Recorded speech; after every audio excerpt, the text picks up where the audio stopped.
Hello, friends and foes, fays and fiends, and welcome to Quests and Chaos. The chaos part is already strong tonight. My name is Alondra Heilman, aka Lady Bedivere, and tonight I shall be your heist handler for Keys from the Golden Vault. We are continuing our final adventure in the book, Fire and Darkness, with a fun mashup of what's actually written and my own silly homebrew. Speaking of silly homebrew, as always, we are sponsored by the Deck of Inspiration. If you want to reward your players for cool homebrew, interesting RP choices, or if you're just worried that they're going to get their butts kicked by an Arcanoloth and need to help them out, you can reward them with these fun cards. As prizes. And if they won't stop making dad jokes, even after you've told them that they will get punished, we also have the Deck of Uninspiration. These are all available at shop.questsandchaos.com, where you can get your own. I believe, if you want digital versions, I believe they are also available on Roll20. And Drive-Thru RPG. And Drive-Thru RPG. So many places where you can get them. If you want even more resources for your games, it is Starter Set Summer School, everybody. This summer we are playing through as many starter sets as we can schedule into our summer. And in honor of that, we are doing a massive giveaway of a bunch of the starter sets that we are playing. Some of them will be on camera used, and some of them will be beautifully still wrapped in packaging. There will be copies of the Deck of Inspiration and other fun goodies. You can enter that giveaway. I think it goes for until the end of July or so. I think so. It goes for a while, so you got plenty of time to enter. You can find that by going to bit.ly/QNC starter or visiting questsandchaos.com. And there are ways to get multiple entries by following us on socials and things like that. Go look at it. It'll tell you all the fun information. But you should enter. There's some really cool starter sets that we're playing. We just played Tales of the Valiant over the last 2 Saturdays. The upcoming Saturdays, we're going to be doing Dragonbane. And we're working on scheduling some other stuff. There might be some Acton Cthulhu. There might be some Star Trek adventures with a new GM in the seat. Lots of fun stuff on the deck. And honestly, summer school is probably going to go through the end of the year. So if you know of a starter set that we should take a look at, leave us a comment. Let us know. G.I. Joe. Cough, G.I. Joe. Is there a G.I. Joe RPG? There it is. What? Renegade Games. Ooh. I know Thomas and Ezra are going to be running that one. Thank you, as always, to our wonderful patrons who blessed us with cards from their monthly card allotment. We have, I think, 5 cards on the table for the players, and I have one behind the DM screen. And if we end up using them, we will tell you more about them. Tavern upkeep is currently at 35%. I pulled that out of my butt, and I'm glad I remembered correctly from Saturday. It's a lie. That's a lie. Okay. It is 52%. Oh! I believe.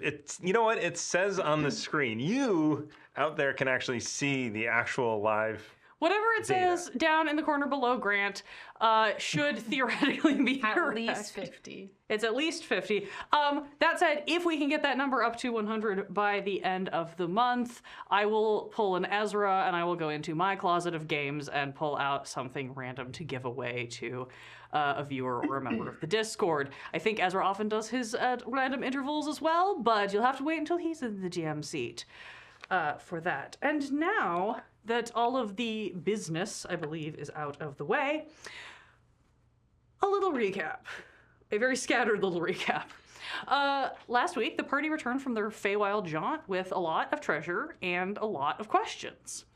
The newly reappeared Priscilla explained her absence and the presence of a mole who had infiltrated the Golden Vault and who seems to be setting up operatives to procure items and information for them and then take the fall for the false ops. This is not in the correct order, so I have to toggle back and forth. That's my own fault.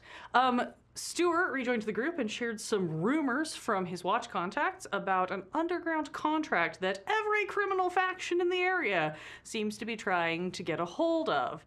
Shortly thereafter, new fake Golden Vault keys appeared to offer the party a job seeking the Book of Vile Darkness, a very fake-sounding but unfortunately very real and super evil and cursed artifact made by the Lich God Vecna. Whee! A totally normal thing to ask a level 11 party to snack. Stuart and Sloane played with and compared the fake and real Golden Vault music boxes. Gemma had some messages with Mother. Sloane had a very awkward phone call with their incarcerated partner, who's definitely not doing anything sus. And Taz moved their Feywild loot into cash. Finally, the party texted every NPC they've ever met who's been vaguely friendly toward them to see what help they might be able to procure as they prepare to infiltrate Brimstone Hold, the hell-based outpost of an Ifriti who seems to apparently be in possession of the Book of Vile Darkness. And that is where we are now. We left off in a sort of like holding pattern. You guys had reached back out to the contractor of this job, saying, yes, we will take it, and then had a couple of days of downtime to gather some gear, send some messages to various other contacts, and in some cases get some tattoos. Or give yourself tattoos. I'm not sure how you wanted to go about that. One or the other. I would probably do it myself. Probably did it yourself. Can I do one? On me? What are you gonna put? No, I'm gonna just like color in the lines. Just the line. Yeah. Okay. You want me to just tell you Yeah. where to do it? Yeah. Okay. Can I also get Petey to do it too? Because that should be fun. What? These hurt, you know. Oh, yeah. I mean, I'm not really much of a tattooist, but if you want me to give you some specialized embroidery and imbue it with, like, I don't know, glowing magic or something, I could do that. Yes, please. That Okay. sounds cool. You want me to create you all like a sigil or something? Like you got like a sort of. I got some ideas. Don't worry about it. I'll come up with something. I'll present something for the group. How much time I got? Like 12 hours? 14 hours? Yeah, Okay, thereabouts. Yeah. he sets off to go do his fabric magic, apparently. It might literally be that. You're not sure at this point. Taz basically gathers up all of the crazy loot. Anything that you had in the briefcase from that, like, picking up books and artwork up at Palisade, and is like, I will meet up with you guys at some point. Peace. And just vanishes into a vent with the hall to go, flip that into more usable We liquid counted assets. all of it. Yeah. Clang. Huey, you spent some time maybe catching up with Feifel, who regaled you with the wild stories of this insane fight that happened at Palisade Hall, and how Elephas, like, turned into a bear and was, like, shredding people, and the crazy elf lady was, like, firing explosive arrows. It was a whole mess. The house burned down. Everybody, except for the bad guys, was safe. There were hags, apparently. He was clearly not clued in on a lot of this stuff, so it's like hearing someone recount this crazy television episode. But, you have a couple of days. You get some various text messages that inform you that Golden Vault's fake. You've got a real terrible job. Gear up and meet us at the bar. And so you're able to connect back with everybody.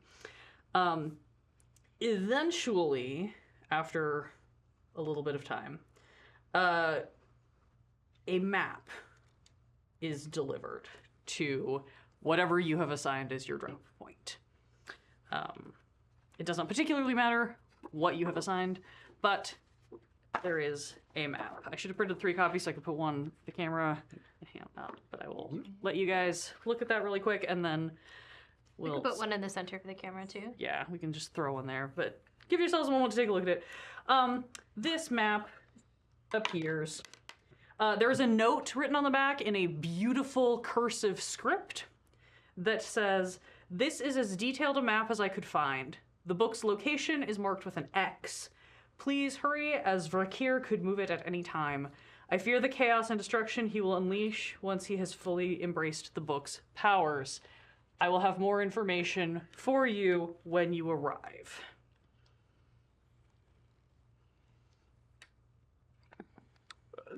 Can you describe some of the important details of that? Perhaps for the podcast listeners.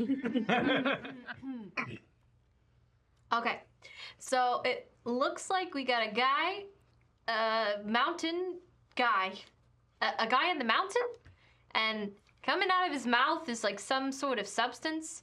I'm guessing maybe lava, given that it's, the hells. We've got a hold or a keep. It's got prison. It's got a prison in it. It's And got apparently cells. a dragon. Looks like there's one entrance over a bridge to maybe like a central holding area, and then the other entrance looks like it's a river of lava. That's kind of how I describe it. There are docks. You could ostensibly take a boat in there. I'm having a hard time understanding where the Brimstone hold interior actually is. It says Eye of the Ifrit. Is this the Ifrit? If this is like other... Priscilla appears out of nowhere. If this is like other similar sort of keeps and holds, a lot of the Ifriti are very... they're a little vain in very specific ways. So I would venture a guess that they may have It's carved... probably his face. Yeah, he may have carved his own face in to make like a big show of things. So that might be what's going there. I would suspect that the interior is probably carved into the side of The that face. under maybe into whatever mountain or volcano or whatever is going on there. I'm not sure which level of the hells this is on. If it is lava, that does narrow it down. It looks reddish. Yeah, I was gonna say if it was ice, I would assume they would have colored it blue. So I don't know. Sure. Again, I've never been here. I have been to the elemental planes a few times, and boy howdy, does the city of Rust have just a lot of statues of people's faces. Wow. Yeah. And bodies. They're very proud of their pecs up there. Okay. Yeah, sure. Well, there's a couple of levels. The bottom level looks like a prison yard and cells in, it reminds me of that one story where they're on a prison on an island and there's like a big cliff and they pretend to be dead, And so he's got like a sword and he's like, I gotta take revenge on my whole family. And anyway, Oh yes, the Count of Absalom, I believe. Yeah, that's a yes, good one. it's a I read it to the kids. Interplanar Travels, very popular. Yeah. So the top platform is patrolled by a dragon. So that's nice. Oh, Yeah. totally chill and super normal. Yeah, definitely. Probably not. normal. Well, we did The hear that. same. I was gonna say maybe it's that same dragon. That the guy defeated. What guy is he? Is that Jarazun? Rakir. Oh. Here. Oh yeah. That guy. Jerazun, I apologize. I did not take good notes on my own info dump from last week. I will say that you would have been able to find out at some point in this downtime. So Vrakir is the Ifrit who is like the head honcho. Names. Denderelix is the Is conquered the dragon. the conquered Denderelix dragon. was the dragon who was supposedly defeated. Jarazun is another Ifrit, or Ifriti, who is like, basically functions as Vrakir's commander when he is away. Vrakir is constantly popping between the elemental planes and these various outposts. Jarazun is the guy who stays here to keep an eye on things when Vrakir is up in the elemental plane of fire or off running shenanigans, whatever it is that he does. Yeah. Just call him Jerry. Yeah, the other Jerry. name. Yeah. Yeah, the other name you have would be Nebukath. He's our contact, right? Yes, he is your contact. He is the one who delivered you this map. And he is an Arcanoloth. Yeah. For those of you who don't know what an Arcanoloth is, it's a little fox, like bipedal fox creature that is crazy magical. Great. I'm double checking other things. I mean, the very classic, we go in as guards, probably would work here. I'm down for that. We got barracks that are connected to the Eye of the Ifrit and the audience chamber. There's a guard room here. I'm assuming, there's probably some kind of patrol, but we go in as the new kids on the block. Might be one idea. I don't know. I'm at a loss.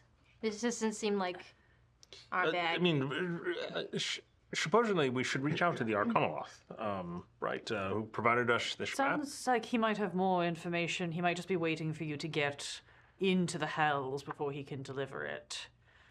Yeah, what do we know about the hells? They generally fiery. suck and don't go there if you can avoid it. Don't make any deals. Oh, definitely Don't don't. eat the food. No food. Don't Why drink the can't we tea. Eat food anywhere we go. Never drink the tea. Why not? Don't go. If you get invited to anything called a polymorph party, don't go. I've been to a few. They're not what you think they are. Or maybe they are. Either way, don't go. Okay. So don't eat anything. Don't make any deals. It's kind of my It's whole really, it's thing. really the deals and the contracts thing that you have to watch out for if they're based down in the hells. They're like very specific, much like the Feywilds, but a little less drugged up. They're very specific about what you can and can't do. So, I would also just generally caution that, you might have a perfectly legitimate reason to be there, and that might be a safe. The best way to lie is to keep it as close to the truth as possible. So, talking your way through things so that you don't have to fight whatever is there. I'm mostly I don't even know what else is there other than the dragon, and that's enough for me to be concerned.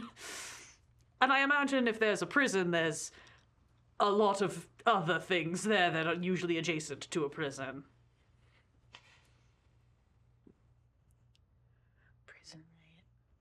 Prison riot. Prison riot. Prison riot. Riot! This guy. Yeah, I could see a prison riot working. I definitely think we should reach out to our contact. I don't trust him.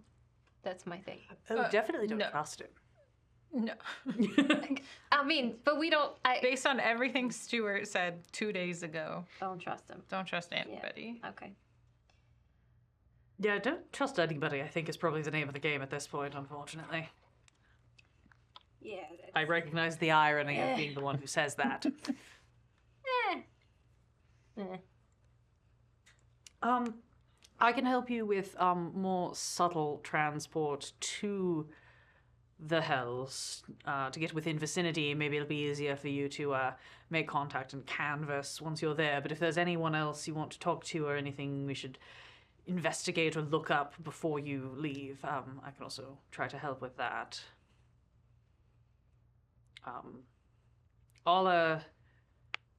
I'll stay up here so that I can keep an eye on things, track any further rumors and movements, try to be visible for a quick escape, and once my brother comes out of his fugue state, I'll take him we'll find a way to hand off to him those false music boxes that you wanted him to look into with the crystals and whatnot, try to figure out where they're tracking. Maybe we can reverse search, if you will, and figure out who's trying to set you all up. I wonder where these skis are going to take us. Usually they take us someplace. Presumably close. The problem is we can't exactly send somebody and have them report back, so. We all go and throw up on the way there. It's been my Yay. experience. Hold on, I gotta do my tattoo first. This is not on my spell list. Okay, And I know it's gonna be more expensive. sure.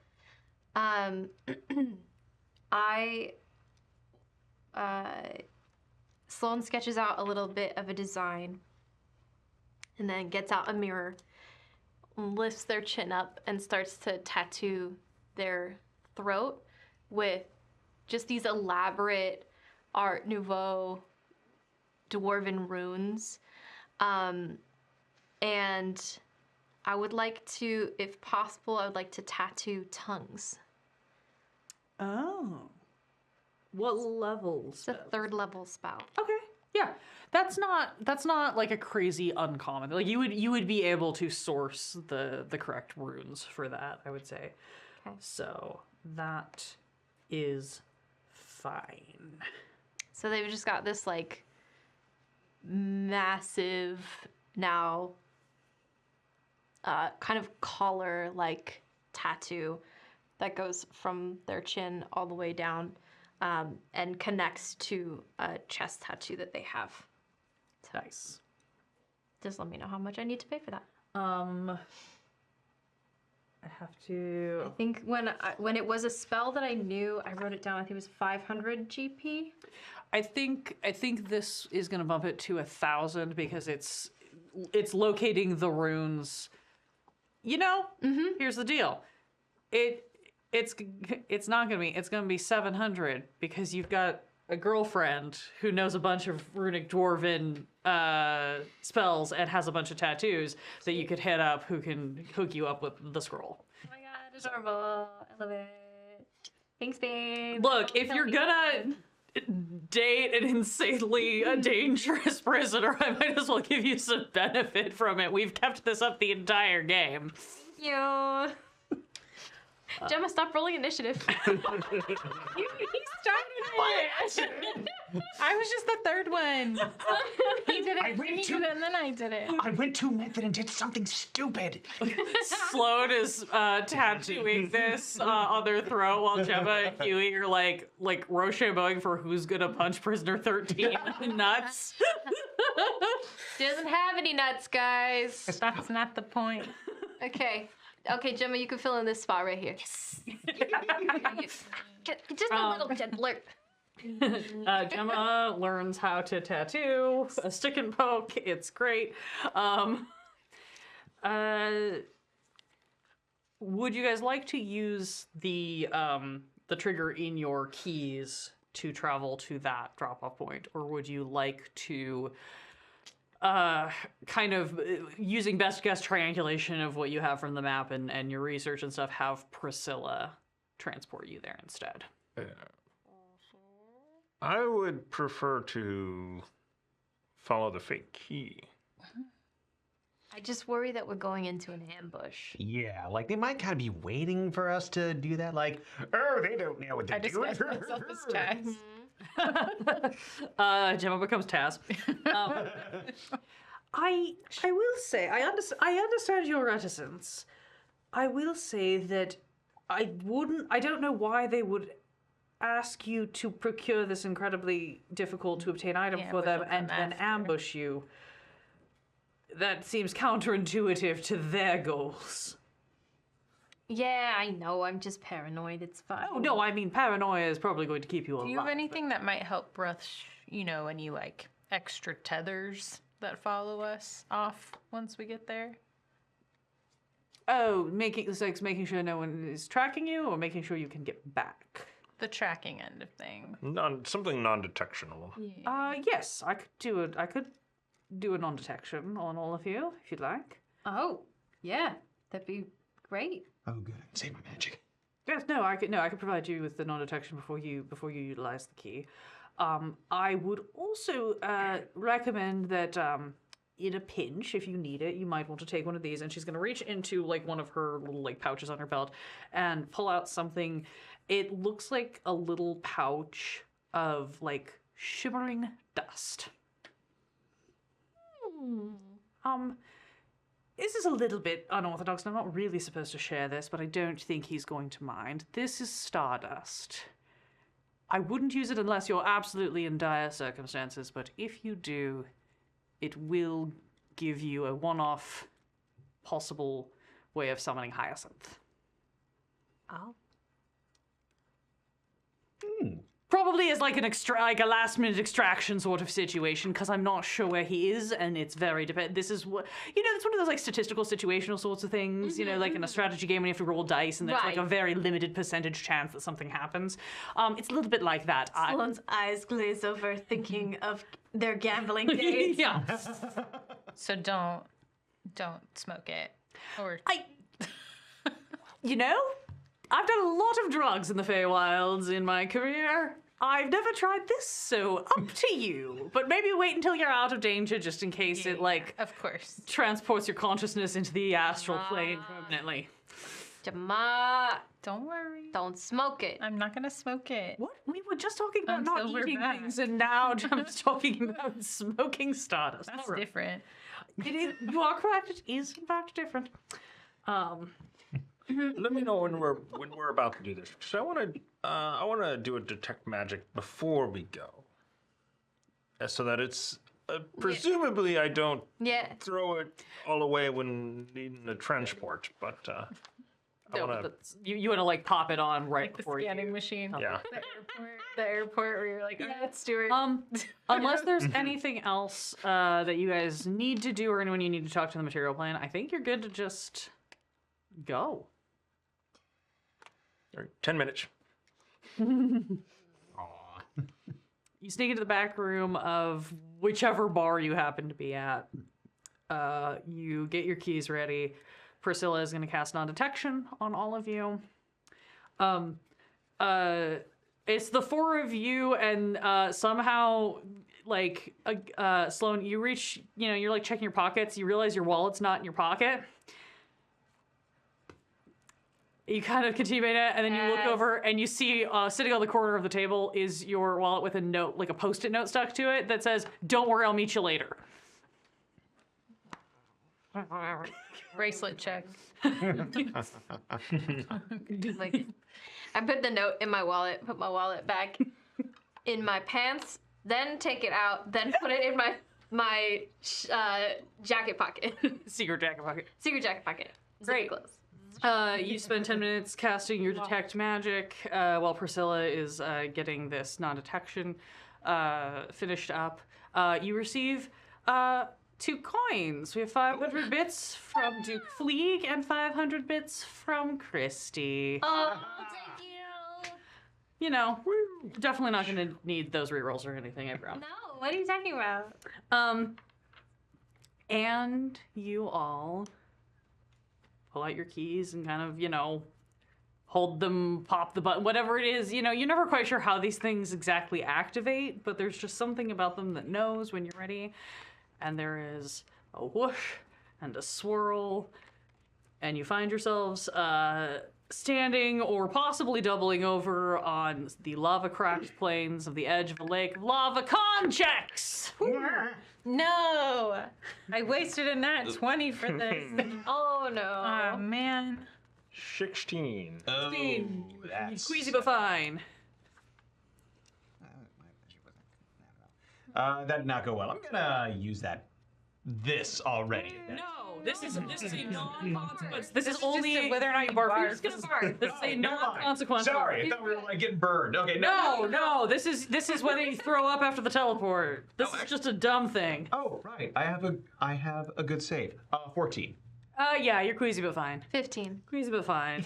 Natural 20. You superhero landing in a way that you have never landed before. Glance up, look around, and you immediately clock. I'll reward a nat 20 on my dumb homebrew BS.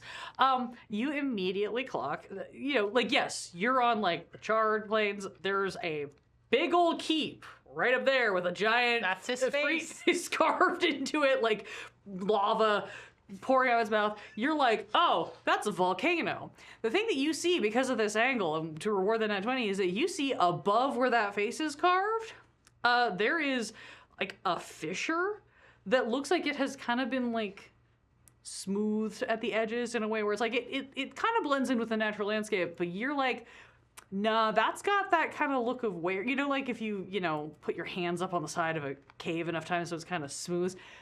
That thing's in use. There is something like living in or utilizing this fissure up above. That shit. Cool. So yeah. We'll notate to everyone. A way in, maybe. Another thing that I'm gonna say you notice, this is less like I think the rest of you all pick up on it pretty quickly, but you spot it first, is that you see there's a boat going down the lava river. It looks like it's kind of headed toward this hold. Is there anyone on it visibly? Yeah, there's a handful of dudes. They're flying a. What do they look like? They're flying a little. What is it? Looks like a couple of Cambions and a couple of. God, what else is down here? I have to double check my thing. A couple of Cambions and a couple of indeterminate dwarves. And then a couple of like you think maybe like goblins or something. It's a little bit hard to tell. There's just kind of like some folks running around. They are flying a little like flag off of their thing that seems to have some sort of like sigil symbol something on it that looks like it kind of looks like a trader's flag. You can see as you're looking up, there's this big face like looming over the walls of the keep. You can see the walls of the keep, and you can see this like bridge that you can tell is equivalent. This boat kind of is coming along this way. It looks like it's gonna go around. Head for the docking area. I think we need to get us one of those boats. Does it look like are we inside the You're walls? out Okay. here, We're so like across the river. yeah, you're like on the We're on the wrong side of the river. yes, you are in fact on the wrong side of the river. We don't have horses either. Yeah. Dang. Is our contact anywhere nearby? Looking around here, what you see is sort of the like.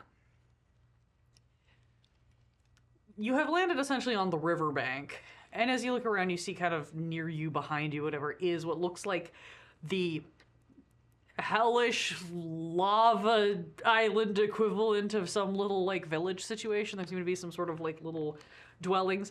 They kind of look like they might be mostly abandoned. Again, you know that this is kind of an outpost that is being used by these high-powered elementals. This might be some sort of like overflow that they had built, or like this might have been like the temporary camp when this thing was originally getting built, because obviously like they had to carve that whole face in there before they could build anything else. It probably took a while. Really important. Yeah. Very important. We should check that out. Knock on some doors.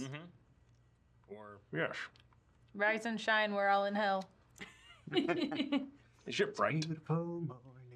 It's yeah, everything is just cast in sort of a gentle fiery glow. So I'm definitely gonna throw up my ion stone. Yes, that's a great idea. Seconded. What is the range of your detect magic? 30 feet. Okay, that sounds right to me. I just figured I'd check in case it was fancy. Looking at it. 30 feet. 30 feet, cool.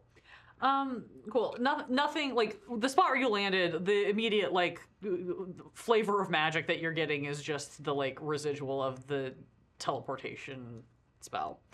But you head toward this little village. Kind of start knocking on some doors. Are you like sneaking around being subtle, or are you just gonna walk in and be like, "We're here"? I'm gonna pull out of the bag of holding a folio, a very professional looking folio, and a very like large quill. Yes. Census Bureau? Sure. Okay. Just start knocking. Census! Welcome to hell, census! This truly is hell. Bureaucracy. Honestly, an excellent move. Let me see. Yeah. Okay. Here.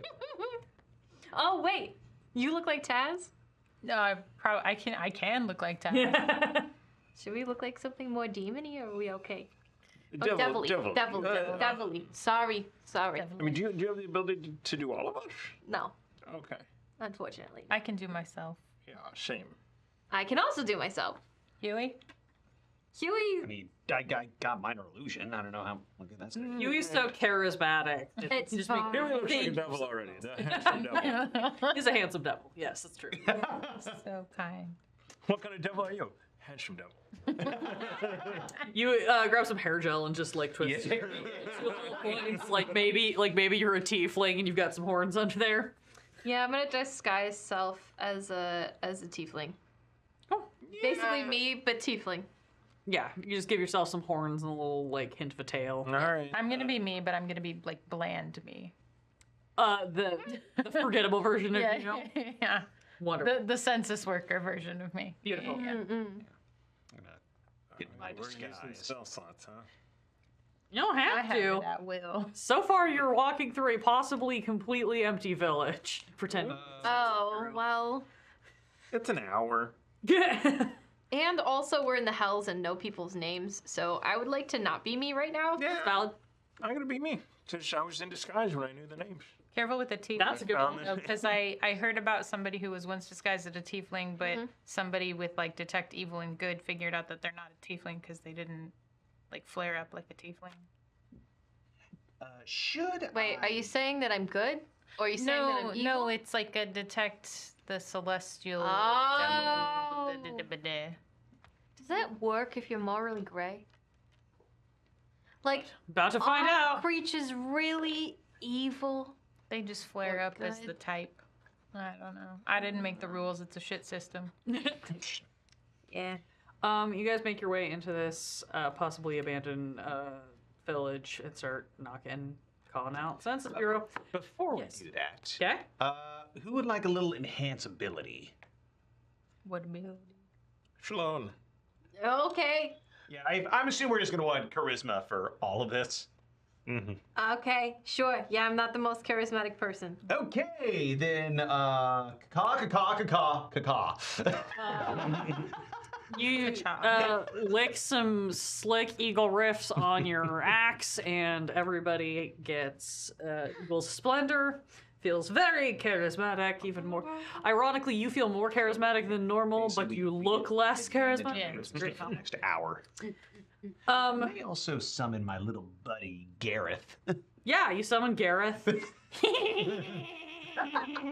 Oh, not this guy again. Hey, the more demons got on our side, the better. Who's this? Oh, yeah, you couldn't really see him. It was pretty dark last time. As you are all finishing up casting these spells, Stuart, you suddenly get a strong waft of magic, like moving into your 30-foot range. We are being approached upon. Hello, sir. Madam. And you turn and you see a fox in a cool-looking embroidered robe, the hood pulled up or whatever, kind of like, walks up to y'all and is like, "Oh yes, hello. Census Bureau? I'm sorry, And- Census Bureau. And your name is? We filed our paperwork with the prince of this level 3 months ago, but I'm certain I could go pull it up if there's been some sort of problem with the papers." Yes, perhaps in one of these Yes, abandoned locations we can do that. Yes, no, I mean I have a lovely little spot. Sorry, I'm expecting someone, and I don't know if it was all of you. What brings you here, other than checking up on our paperwork? We're here. We're definitely here to see you. So we should, yes. I don't know what you're talking about. We're here to take a census. It's okay. Well, why It's don't, Okay, well, yeah, okay. well, yeah, why don't you all take a sense of these wines and treats that I have set up in here? Before I talk, I'm also just realized I'm going to do a little minor illusion on my voice. Sure, yeah, you can adjust that a little bit. God help me if I can do this. So he sounds like Stuart. Everybody is Stuart.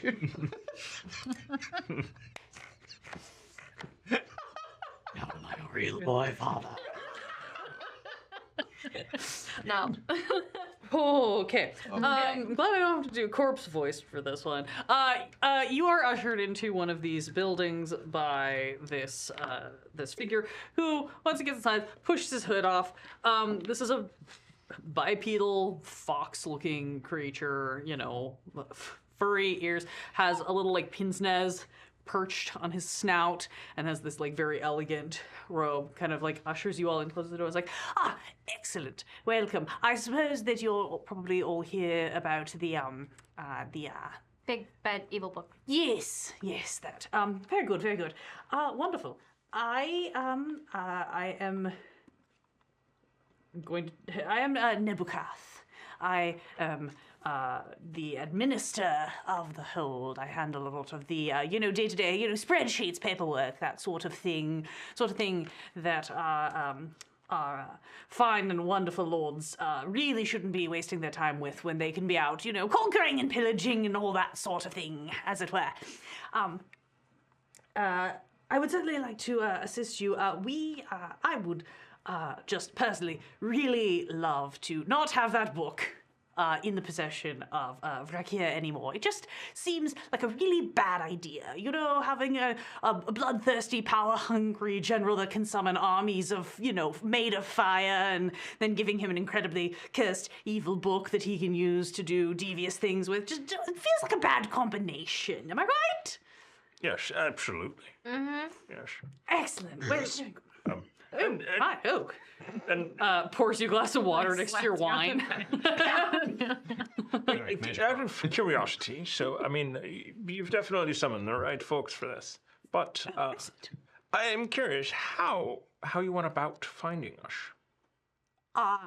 Well, I just put out a general vague sort of contract to see who would respond. And your agent, I believe it was, said that you were the perfect team for the job and that they would be sending you forthwith.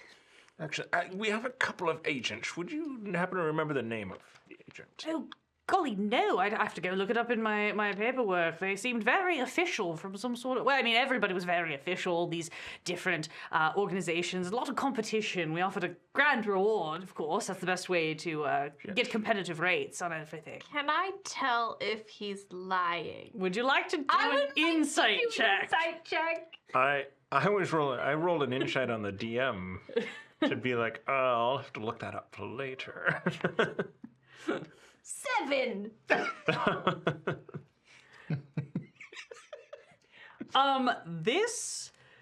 Here's the thing. It's really hard to tell if this guy is lying or telling the truth because you're just getting such strong, like, skeevy academic vibes off of him. Okay. That it's kind of hard to get, like, is he lying or is he just like this? Got it. Okay. That's about where you're at. Don't trust him. Very good. You're staring intently at him or whatever. There is suddenly a flock of bats that just like bursts through a window, like flies by and like zooms back out because we just got a raid from Tabletop Misfits. Friends, we've just arrived in the Hells, and our party is talking to an Arcanoloth that would like them to steal a super cursed item. With a dumb name. With a dumb, fake-sounding name. The book of The name is again. The Book of Vile Darkness. That is literally what it's called. which is actually a 3rd edition book. That's full of terrible. But it feels like something my 4-year-old niece would have chosen. Yeah. Look, Vecna's very busy becoming a god and didn't have time to think of, like, more creative-sounding names, I guess. Sure. I don't know. It's also the MacGuffin in the second Dungeons and Dragons movie, Yeah. which the last 10 minutes of were really good. The rest of it wasn't. So, Big Bad Evil Book. Yes, Big Bad Evil. Very good. So I don't know. Obviously, Big. Bib. Sorry. Biggity boogie. So obviously you had a chance to see the map that I sent ahead. I would love to try to give you some more advisories about the space. We're going to have to be very quick because I can't be gone too much longer. If they notice that I'm gone, Jazz will be very upset. Please don't call him that. Jerry? Jazz. Don't. Jarazun would like to be addressed as Jarazun the Magnificent. Jazz hands. he will murder you on sight. I'm just like, this is, look, nobody likes him. We all call him weird things behind his back, but very much behind his back because he's a sort of, slay first, ask questions never sort of guy. Right. Just, cautionary. How are we to get into this place? Well, generally the best thing to do is, convince them you have an appointment. An appointment? Yes. Sorry. Would it be with Vakir or with Jarazun? Oh, Vakir keeps his own hours. We never know if he's going to be in or out at any given point. Jarazun hears petitions from the locals and then from, supplicating, surrenders or whatever. Deals with the day-to-day sorts of things. If Clax is bringing in trades and they have a dispute about, the costs of items or the trade schedule, then sometimes they come in. So I think, usually the, approaching with sort of business propositions feels like an easy way to sort of, seem like you're supposed to be there, yes? Clax. Clax. Yes, Cambion, who runs the trading shipments. We don't really... If you haven't noticed, That we're sort one? of kind of... yes, that would be one of them now. Yes, as you might have noticed, we sort of have to, boat in all of our supplies because we're kind of isolated out here in the middle of a lake of lava. So, What is Jarazun's thoughts on the book? I think like most people who know about the book, Jarazun would really, really love to get his own hands on it so that he could overthrow Vakir and then create his own empire of flames and fire and death and destruction. Yes, exactly. Right, same thing every time. We are contractually bound not to touch or interact with the book while it is in Vakir's possession. So he can't really do anything about it, but he's real big mad, as the kids say. Right. Always read the fine print. Just And how old would you say the dragon is that patrols the central area? I have this answer, but I have to get to the right spot in 2 or 3 years, maybe? Worming. So are you saying that we hatched. take the freshly hatched dragon and we bring it home and we raise it ourselves? We will take over The second all that of I need this Arcanine. information, it's complete. She's young. Not more than a wormling, but not. Not Denderelect. Reddish in color, perhaps? Calamrax, the one that we contract with here. Yes, she's a young red dragon. Denderelax is very dead. I didn't even. I'm not sure how We had heard, we just heard rumors that he had been conquered. Oh, but Denderelax. No, I'm pretty sure that Vakir. We're not really supposed to talk about it because it's kind of a touchy subject. But Vakir arrived and Denderelax was already dead because apparently Denderelax was being worshipped by a group of cultists who slew him in order to then raise him again as a Dracolich using the book. But then So- the book got stolen. Well, then Vakir killed all the cultists and Right, took the so no book. dragon. So no Dracolich, unfortunately. Which is kind of a shame. I've never gone to study a Dracolich, and I think it would be a fascinating experience. It's not really something you run into that often. Not really my area of expertise. Again, I'm sort of, contracts, spreadsheets, paperwork in general, but just it sounds so fascinating. In my youth, I was very interested in sort of, arcane biology and that sort of thing. I went a different route. My parents were much more interested in a functional and viable career. Less about following your passion, more about following your paycheck. But a fox can dream. One Could day, be maybe. both. Yeah. You just got to make that dream into your paycheck. Yeah, maybe if I'd gotten into Strixhaven, but my grades just weren't good enough for that. You could Never fly to too late. Valkenheim. Oh, Yeah, that's the material plane? There's a bunch of morons that attend that school. Well, they need somebody to smarten them up. Yes. Good thought. I suppose if I ever decide to pursue a master's degree, that's something I could look into. A quick question. I don't know a lot about dragons, but were Dindarolex and Calamrex related with the X at the end? It's sometimes a dwarven naming tradition to have a variation or a rhyme to a sibling name or a parent name. So Not to my knowledge. I think there's just a lot of. I think when you transliterate the draconic names into common to make them pronounceable, I think you just end up with a lot of X's. Kind of in the same way that undercommon names tend to have a lot of apostrophes in them. That they do. What's going on up there? I'm gonna point at the fissure above the. Oh, that's the dragon's lair. That's where she keeps her hoard. She's allowed to keep a certain amount of plunder and treasure in exchange for defending things, and that's where she keeps it. Just like shiny things, standard, gems, coins, sending stones. There's some very popular, pop star from the material plane that I think she collects. What are they? The little cards of? She's got full binders of this thing. It's wild. I don't quite get it. I'm just dead staring at Huey. interesting. Anyway, if I might let you know about a few more things about the keep itself. Yes, please. That might be of value. Doesn't look like anyone here is a giant, so you're probably not going to have a problem with ceiling heights.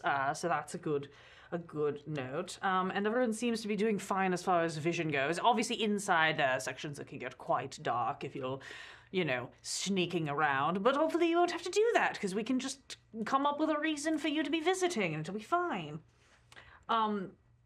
You do want to, generally be polite around a bunch of the guards. There's a lot of, we've got a whole faction of Irenis that are guarding from the towers and things, and also a lot of Dwergar that man the various inner workings of things. Hope, obviously you're all here, so you ought to know about the whole fire thing, but, beware of the fire. There's some salamanders. And you do want to watch out for the Eye of the Ifriti. That's our beholder. Oh. I'm sorry. What? A beholder? Did you just say? Beholder? You know what a beholder is, right? They're like a giant floating eyeball, and they've got a bunch of other floating eyeballs. Okay, yes. Yes. So, what room are we gonna want to avoid then? So we avoid, The room that gets us to where we gotta go? I don't think there's an avoid. What was it? well, maybe we can, gently guide it to another room. I mean, he's very chill as long as you come in with a good reason. What do you call him? The Eye of the Ifrit. You just say, "Hi, the Eye of Ifrit." How about Steve? Do you think Steve would work? If Jerry's not gonna work. I'm pretty sure I've only ever heard him addressed as "Oh Great Eye of the Ifrit." So. Great eye of. Does he Does he have have optional, any it's not- particular chocolates that he likes, or flowers, or? I have a lot of questions Brimstone. about beholder anatomy that I don't think I want to get into, but I've never really seen him eat, which doesn't mean he doesn't, but I've never seen it, so I don't really know. I imagine, don't imagine it. Don't stop. Does he stop, like to stop look at imagining it. anything pretty? It's got a lot of eyeballs. Maybe his eyes bigger than its stomach. Which one? You think there's How do we get in? Is there a boat? Should we just... Is there a bridge there? You enter through the bridge. If you look, Oh. but again, if you're just coming, you can say, we set you up with an appointment. You just approach, say you've got an appointment with, God, I am... Jerjun. Every single name in this Jazz. cannot stay in my brain because they're so similar and so different. So we go up, we say, "Hey, we've got an appointment with Jazz Hands." And then you immediately get kicked into a pit of blood. No, you just say you've got an appointment with Jarazuna. Again, I can doctor the books a little bit to like have an appointment. Just what? when we talk to him, What's our cover? What's our cover? yeah. That was census workers. I thought you said that you were the best people for the job. Did you not come in with a plan for? Like, is this not what you do? Create cover stories and then So, infiltrate? Well, how about this? Best option doesn't always mean the good option. Yeah. But we're a good option, just not the good. Our cover story is so elaborate that it might be too elaborate. Here's the thing. We can't create a good cover story unless we understand what the daily workings are in the hold. So if we go in and we say, oh yeah, we're here to sell you some chainmail, if he doesn't have people coming up and selling him chainmail every day, then that feels a little hinky. It feels a little weird, right? But if we were to go up and say, hey, We got a new book deal. you know that guy Klex that keeps selling you stuff, he's selling it to you overpriced, we've got a better deal, etc., etc., that would make a lot of sense. Or we're gonna write a book about you, which we are established authors in the material plane. Oh, that's so good to know. See, here's the thing. Jarazun is really power tripping as much as he possibly can. He loves for people to come and ask him for favors or try to offer him things and then to just outright say no because he's a bitch.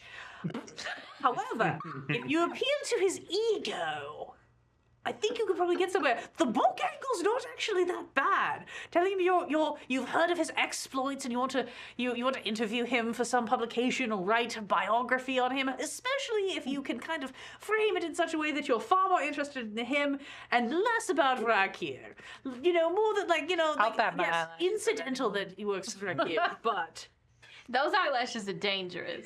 I mean, he's not always going to work for Vlakir, because we all know that he'd really there's like a- one there's that room like for- to That's why overthrow we him. got to get this That's- book deal now. He's going to Okay. be too big. Yeah, all right. That's it. All right. That's it. Also, again, I don't know what sort of resources you have. Bribery works wonders, but it's got to be like really high level bribery. He's got very rich tastes. So, and Start at the Dragon Horde and work our way down. We absolutely could do that, or we could give him that really ridiculous diamond that we got from the thing that we just did. The broken one Mm-hmm. that has nothing else to it anymore. Yeah, that one could be. If only we'd known about this before, we could have brought that and just like dumped it here. well, I mean, We'll just like will it to Taz. I mean, realistically, like we're talking like lots of money and gems, like hordes worth. So I didn't really bother mentioning it because it didn't really seem that practical. Also, if I had that sort of money, I'd just buy him off and be like, go be looking in a different direction for 10 minutes, don't worry about it. And then I'd come up with something else. But, it's not really, this is why I needed to hire professionals. Also that thing where we're contractually not allowed to handle a book. On a scale of 1 to 20, how difficult, how powerful is yours? I mean, Probably like an 11 or 12. if I had Would be to, my guess, personally, with my experience with the Ifrit.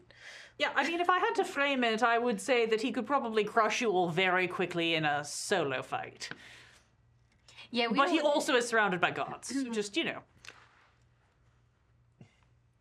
Other things to be aware of. I'm hoping you will have some magical capabilities. I get the general sense that some of you do because I don't know exactly where. I know generally where the book is hidden, but I'm sure it's not just like, sitting around for anyone to take. I'm sure it's probably in some sort of insane magical contraption with any, traps or illusions or any, protections placed on it. So I just, be prepared for something like that. I will say that I have maybe done a little bit of eavesdropping now and again.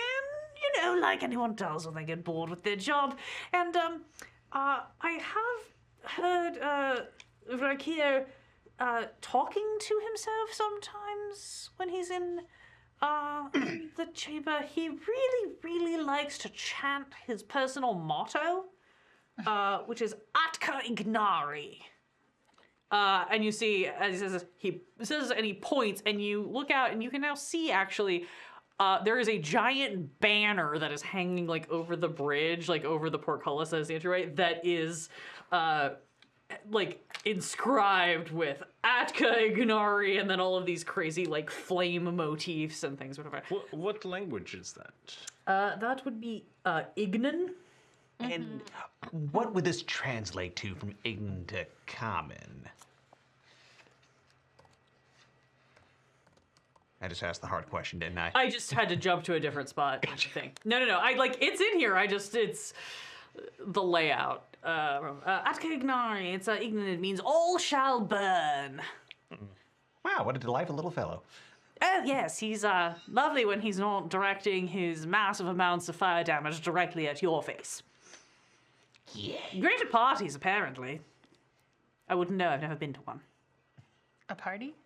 Not one of his parties. Oh. I work for him. He's not inviting me to We just parties. went to one in the Feywild last week. Oh, how exciting! I hear they do a lot of drugs. So many drugs. I wouldn't know. Well, you're not supposed to eat the food. Do drugs count as food? Wild? A little bit. was a 1. Gemma's like, no. Okay. So our pitch is that we want to write a book about him. We don't know very much about him. What do you need to know? He's a giant fired elemental warlord. I thought that was pretty self-explanatory. No. I mean, like, what's something that like we would have heard of that he did? That we could be like, oh yeah, we heard you did this great thing. Crushed and conquered the attempted invasion of some air elementals into the Brimstone hold. Okay. Crushed. Keep going. Oh no, I figured you might need one of these if you're going to get him. This is from Houston the Zorf. Thank you so much. Another bit. Anything else I can help you with about anything about? I don't know what sorts of questions you all normally talk. You security systems, Secret wall doors, things. alarm spells, security systems, There's cameras. definitely some secret doors, all back in the sort of administrative area. You can find there's little it's little trigger panels. You just have to be very careful and look around, find the Traps. the little brick too. I think we're not real big on traps around here, at least not in the common areas, because we've just got a metric fuck ton of guards, one might say. Can't speak for personal areas from Jarzun or Vrakir. They may have their own sort of arcane wards and traps and alarms and such in their own quarters that I'm not privy to. I know my quarters, I just set a very basic alarm spell, generally around the perimeter so that I know if somebody's getting into things, and then I don't keep any of my valuables in there. So...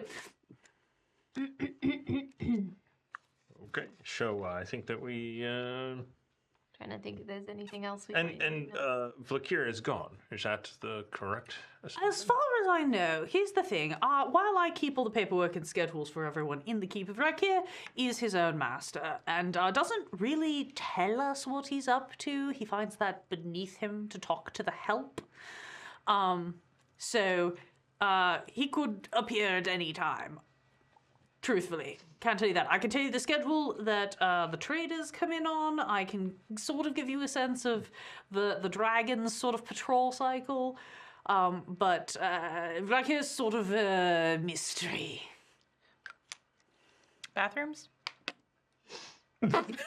Full or water closet? Or how are you Yeah, needing to freshen up? Are you needing the? Just, in case we gotta. When you gotta go, you gotta go.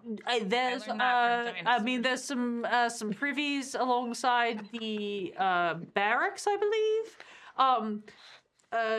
The rest of us, well, not myself particularly. I have my own little wash basin and stuff in my private quarters. But Jarazun and Rakir bathe in the lava, as far as I'm aware.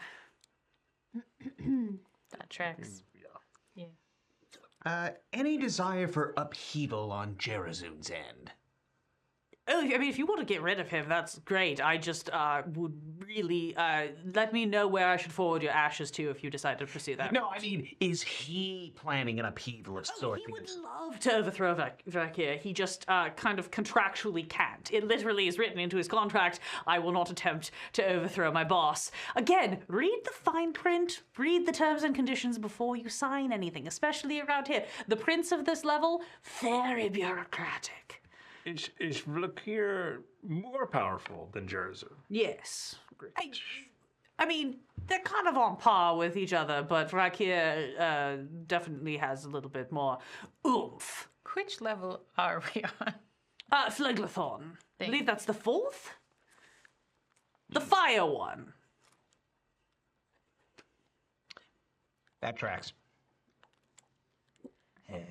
I was really petitioning for a spot in Avernus. I've heard it's got really lovely seasons between the brimstone storms and then the changing colors of the spectral wastes and all of that, but it wasn't an opening. And, you know, beggars can't be choosers. It's a very good position here, aside from the horrific temperatures and the incredibly moody tendencies of all of my superiors to just set things on fire at a whim.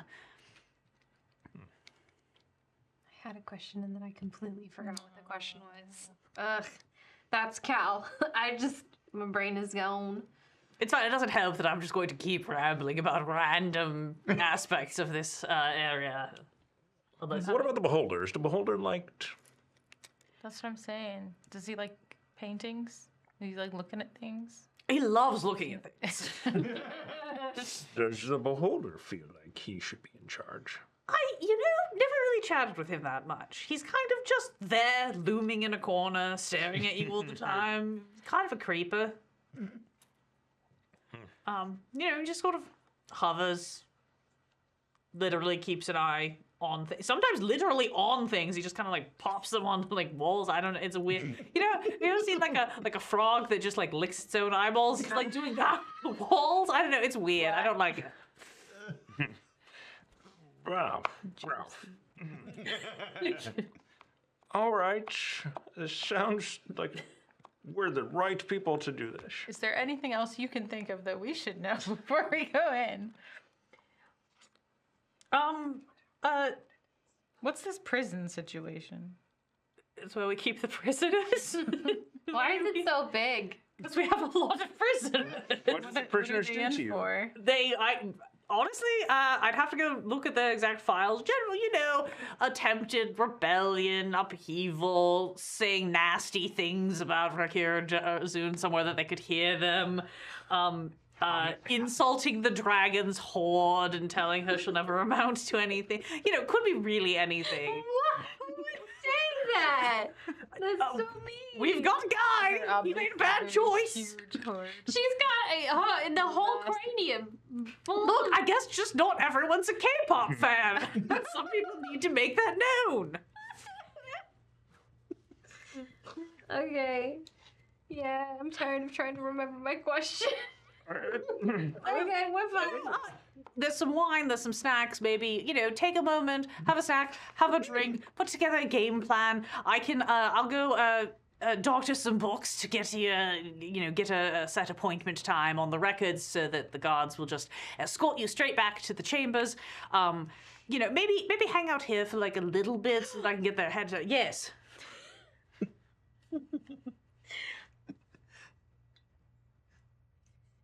Beholders can detect invisible people, right? Oh, everybody at the keep can detect invisible people or become invisible themselves. They're very good at seeing through disguise.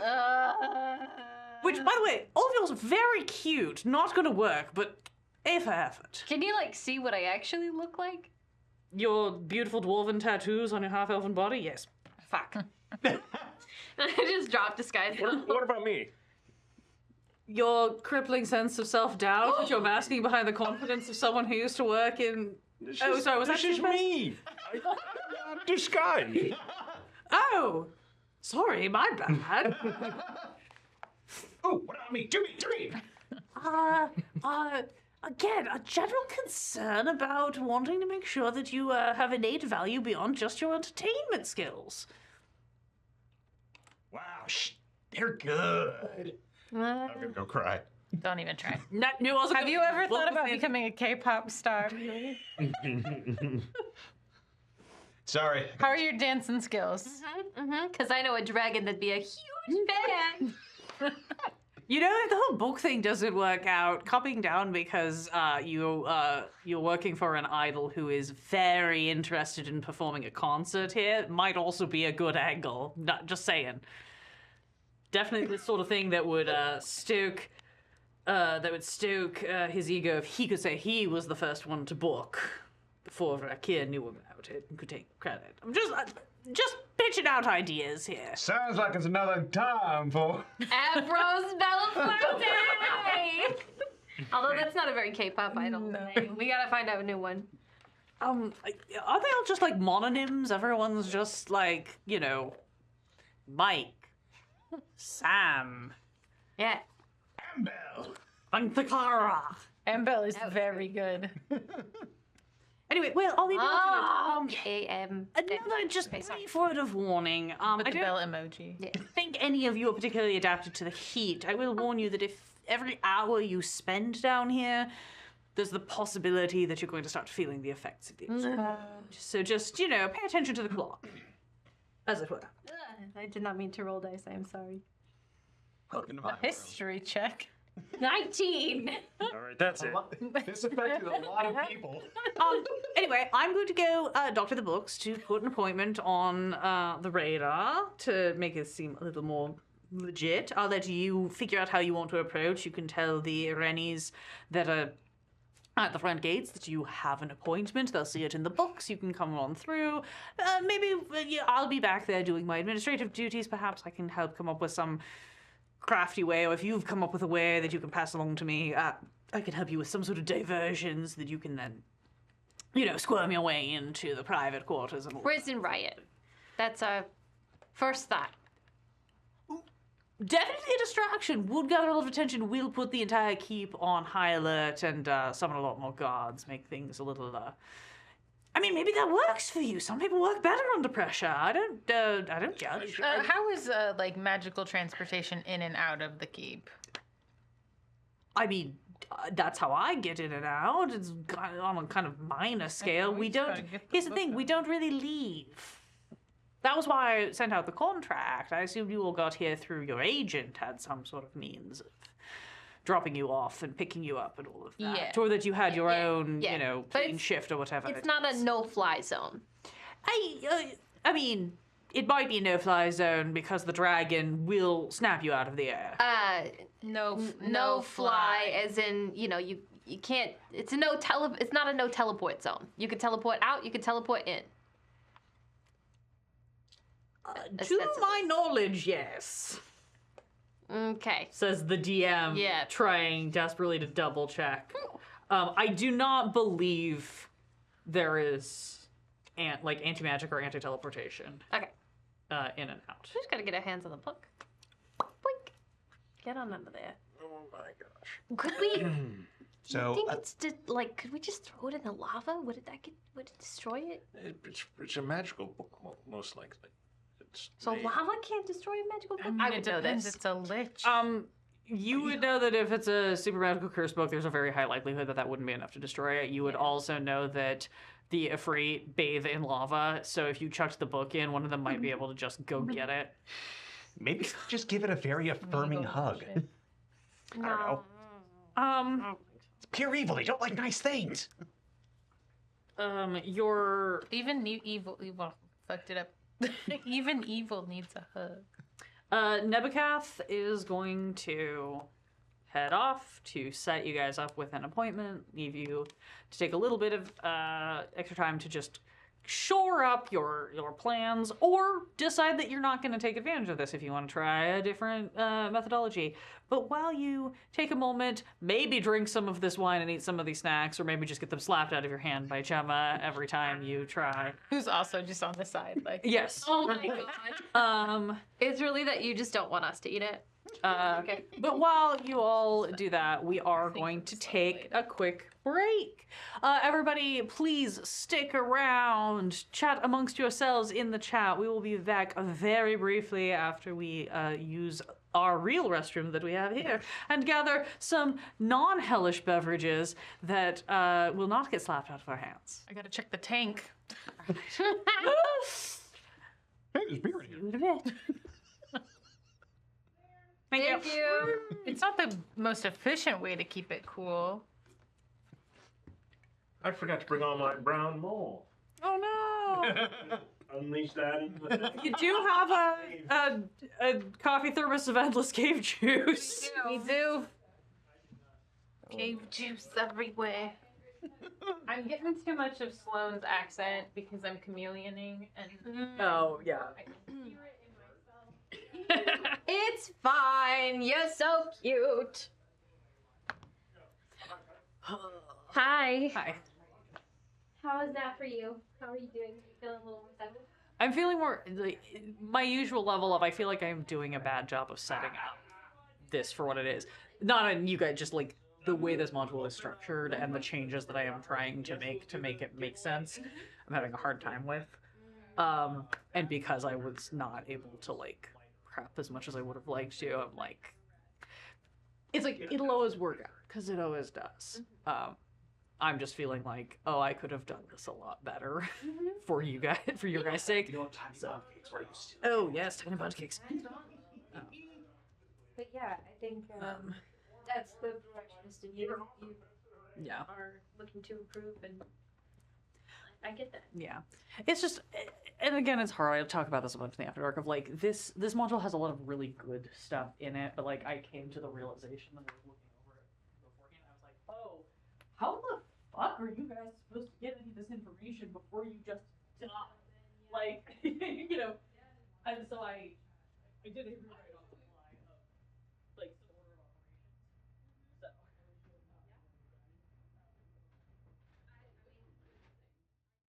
3, 2, 1. Hello, friends and foes, fays and fiends. Welcome back to Quests and Chaos. We are in the midst of a heist. We are in the Hells. We are infiltrating Brimstone Hold, an outpost run by an Ifriti with their devilish and elemental minions, and we are stealing a totally normal, super cursed item created by the Lich God Vecna. Like you do. Big bad evil book. Big bad evil Bib. book. Bib. If you're hanging around the chat, hang around for the second half of this episode. We are going to do a giveaway. We are going to give away a deck of inspiration of the level of your choice. It is grouped. It is 1 through 5, 6 through 10, 11 through 16, and 17 through 20. Or, if you're feeling spicy, a deck of uninspiration. Throw a moose at You people. can throw our classic. It's been a while since we've done this. If you want to enter the giveaway, you can enter hashtag chaos in the chat. And we will be drawing that probably either at the point when we get like a really good pause or at the end when we do our wrap up. So stick around, hang out. You must be present to win. We are not going to track you down. We don't have time for that. We got to go deal with an Ifriti and a cursed book. And that's where we are now. You have your inn. You have an option for an inn. You have some information about Brimstone Hold. What would you like to? Would you like to take advantage of this appointment Yes. tactic? Yes. Okay. Yes. What was our author name again? Lady Agacinth Biffienbuff. Would you like to see? Here you go. It's right here. It's right here, darling. Ribbit-ball. Biffienbuff. Beefian buff. Biffienboff. Buff. Biffy and Buff and V boot. Yes. Yes. Thank you. Yeah. All right. Do we want to say that we are representatives of Lady Agacinth Biffenbach? Ooh. Is he gonna like? And then you drop it that, oh, that's really Ash. No. No. No. My I question think, no, is, you is guys he are gonna want to important. deal? Is he gonna want to deal with representatives No. of the author, or is he going to want to deal with the author? Are you gonna be Lady Agacinth Biffenbach? Because I don't know if you've seen me lately. I don't look like Lady Agassynth Biffenbob. You don't think she's got the... We had an artist do a rendering of her. Did we? Yeah, she's got the big wig and everything. Start digging for a wig. Yeah, and just like a voice on the wind reminds you that you are in a land of contracts and deals. So anybody who's got the power to make contracts and deals isn't a bad option. We can go rip. Yeah. I feel like we shouldn't have our regular. Do you guys want names again? No, I'm going as Stuart. Connery. Yeah. Yes, Shaunery. No. No, Stuart Connery. Stuart Connery. No one will ever get it. I mean, you made a good point that you were in disguise when you got the names, so being yourself might actually be the best move. I represent a merchant vessel on the material plane that can procure items as well. 2, if you're counting the butter cart. I don't think the butter cart is a vessel. Could be if you throw it in the river. The SS butter cart. I hate to say it, should we split into 2 teams? If one play No. doesn't work? No. K-pop play, book play.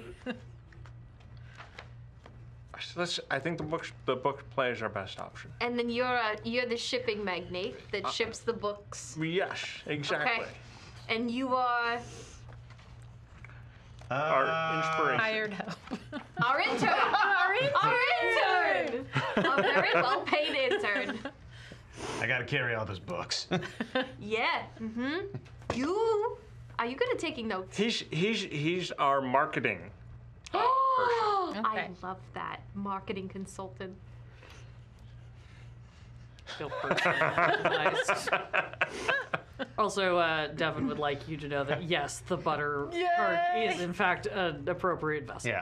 Yeah, this is our marketing guy. And what's his name? Mark Eating. Okay. Mark Eating. Mark Eating.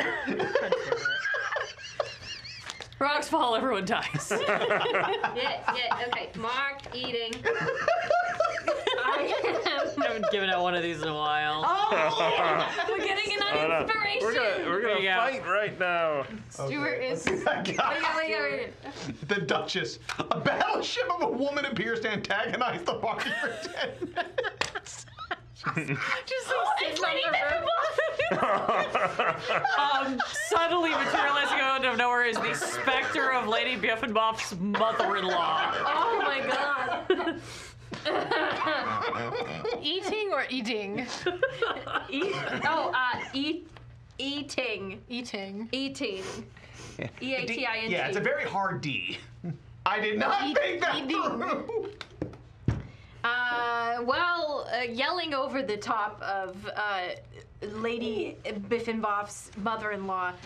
These sheets of London, what is this? Why is it so warm in here? I'm going to attempt to fence this woman. Roll me an attack roll. Isn't she a boat?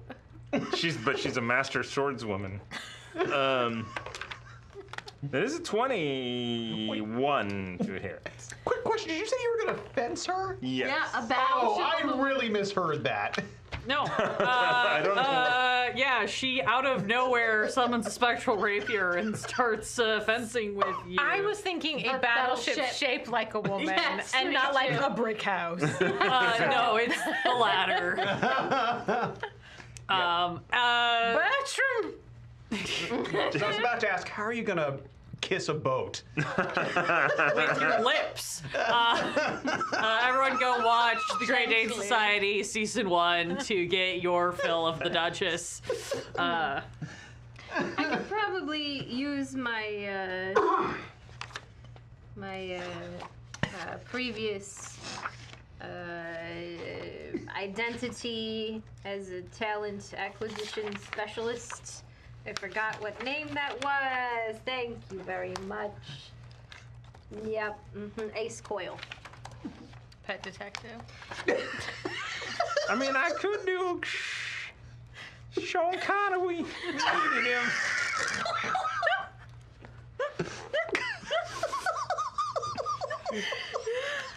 2 weeks later, Priscilla is like, haven't heard from them in so long. I wonder if they tried to do a wild persona shenanigan and it went horribly wrong. You're gonna be fine. You're gonna be fine. Okay, so Mark. Don't worry, I've got at least 2 swing players available if someone dies. Literally in person. This is the asthma attack that kills me. It's worth it. Oh, God. So I've got Mark eating. Are you going as Stuart Shawnery. Stuart Shawnery? I'm going as Ace Coyle. What are you gonna do, babe? Oh.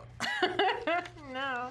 Do you want me to make up a name for you? Well, I'm thinking if you're going as agent, Yeah. I can go as assistant. Okay. Since Huey is now marketing. Okay. I will take every note. Don't worry, I'm good at this. Business, business, numbers, business. We're good. That's exactly what. Inspiring. Yeah, very. Colors, color palettes, covers, that kind of thing. You just want to be Gemma? Gemma, sure. No, I don't know. We could go with. I'm gonna be Emily Goldstone. Okay, Emily Goldstone. That sounds like an author name. I'm interning. That's your your background is that you really just want to be an author. So you're shadowing, but eventually one day you're gonna get your big break and it's gonna be amazing. Alondra's like, rocks fall, everyone dies.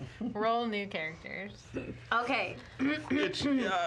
We don't have a lot of time here. No, because we're I going just want to make sure that We're gonna burn up. not. So, what's her story? As Huey points to the Duchess. Why hasn't my bedchamber been tidied? Why hasn't? I think we should approach the guards before this disappears because this is really going to help us. Excellent. Okay. Bertram, where's my julep? Your name is Lady Agassiz Bivian. Of course it is. What else would it be? Excellent. Let's go. We not run, but casually stroll. Confidently You approach. confidently make your way. You're taking the bridge and just Yeah, I that's think pretty so, yeah. Beautiful. Making our way You across the bridge. you head across this bridge, and now I probably finally have some flavor text in here. Yum flavors. Tasty flavor text.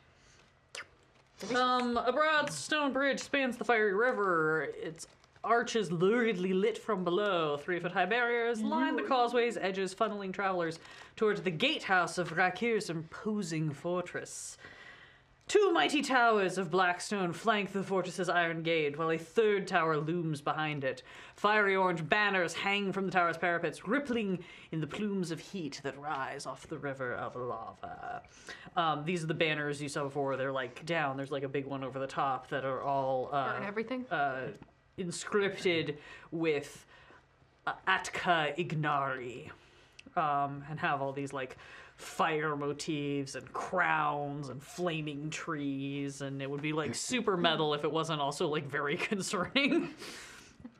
You can see as you approach, there are 2 Irenes up on the top of these 2 towers. And Irene is a fiend, and these look like hot ladies in plate mail with big red wings and giant horns on their helmets. One of them has a whip and is casually kind of just swinging around, doing almost trick lasso shots or whip shots, just kind of killing time. And the other one is leaning on the edge, sort of just staring down with just the most mean girl bored face. Hello? Hello, we have an appointment? Name? My name is Ace Coyle. Who are you with? I believe our contact Nebucath made us an appointment. Are you here to see Nebucath, or are you here to see, Jarazun the Great. Yeah, him. And I'm gonna kind of go like this. Little jazz hands for podcast listeners. Yes. Low key jazz hands. I like how we've suddenly started acknowledging the podcast again. Never. Like, I really appreciate you do this. The one who's talking to you just kind of like stares at you. The one who is doing the trick shots kind of like snorts. You get a little like, gets a death glare from the one who's talking to you. Just like, ugh. Yeah, okay, 1 minute. She pulls out some sort of like tablet and like flicks through. Yeah, okay. I guess you gotta. Hey, they've got an appointment. The other one just looks like, and? So take them to their appointment. Fine. She does the thing where she like slaps the whip and it like spins around her so that it's like surrounding, and you see her just launch up, like wings pop out, and she just sort of like glides down, lands in front of you, just looking like, fine, follow me. When her back is turned, I look at Gemma and I'm like, just like fanning myself a little bit. It's been a while since we've had a distractingly hot NPC. I felt like it was time to bring back all the greatest hits for our final module. Bearman was... Bearman was excellent, but not Sloane Steele. I'm going, as we are walking, I'm going to be trying to pick up any conversations from the guards or anyone who may be talking in undercommon, during our deep speech, Primordial. I heard crime lordial. Crime lordial. That's Sloane's special language. Yeah, you've invented your own variant of Thieves' Cant called Creme Lordial. All of the orphans speak it. We really missed an opportunity there. Thieves can't. Just if whatever happens to come around. I need to pull up my DM map so I can kind of see what route you are being taken on, so I can tell you what you might over here. Go ahead and give me like a perception check to see how much you're able to pick up. All of us, or Anybody who wants to kind of be listening in. wow, this is a day. So I rolled terrible, but I have a high perception. I will allow you to take your passive if it is higher, or if you want to add the D6. My passive is 20. I'll let you use the 20. Okay. Normally, because you declared that you're actively doing this, but Yeah. in this instance, you're also just on super high alert, so I think your passive certainly qualifies here. Wow, 20 passive. I rolled a dirty 20. You rolled a dirty 16. 16. 14. Okay. Passive. Okay. No, that's fine. Yeah, I think I have to. Sorry, I'm like checking the path along which you're walking to see kind of what you're passing by. So as you're passing along, if you look at this map, so you enter, there's these two towers that flank this gate. You pass through them. Directly behind them, almost forming a triangle, is a third tower. And so you kind of are, honestly what happens is you're kind of like moved around. So instead of getting in a straight line, you are veered to the tower that this Irani just flew down from. And she kind of leads you along this path of like up to these steps and along this path, like up along her little tower and then down and kind of around this other tower that's here. And then across up to this upper platform, upper level that you can see. As you are kind of up on the top of these walls, you're not really going up. You maybe go up like a couple of steps. You're not really like going up a huge amount of steps though, because the ground is all actually sunken down below you. So you're kind of looking down into this like lower yard area, which you can tell very quickly must be the prison yard, because you see about 80 prisoners. You could tell they're kind of in, like generic kind of, potato sack looking uniform situation, who are doing some real classic, like digging some holes, busting up some rocks. It looks like there is some areas that are maybe something that's a little more skilled. Maybe some of them are kind of shaping the rocks into something more like bricks or something. But a lot of them look like they're just doing kind of generic bullshit hard labor type stuff. There's about 80 of them. And there you see a couple stationed along this walkway that you guys are walking along, and then some along the opposite walls of the keep. There's about 4 Durgar who are up on these walls, and then there's maybe 6 that are kind of down amongst where the prisoners are. All of them heavily armed, heavily armored, and just everybody's kind of got that like stance of, you know, stand here, look scary, do my job. Let's see if you kind of over here. Everybody's on alert and everybody got good, you know, good rolls, good perception, whatever. There's not necessarily a lot of chatter happening amongst the guards. What you do all definitely catch is that as you guys are sort of passing by with your escort, like, you know, like one of the Durgar kind of like shoots her a look and kind of gives her like an eye roll. And a little bit of like, whatever, and you see her like as she walks by, like as she like very subtly like flips him off behind his back or whatever. They don't really like talk to each other, but like there's definitely this sense of just like, oh god, you.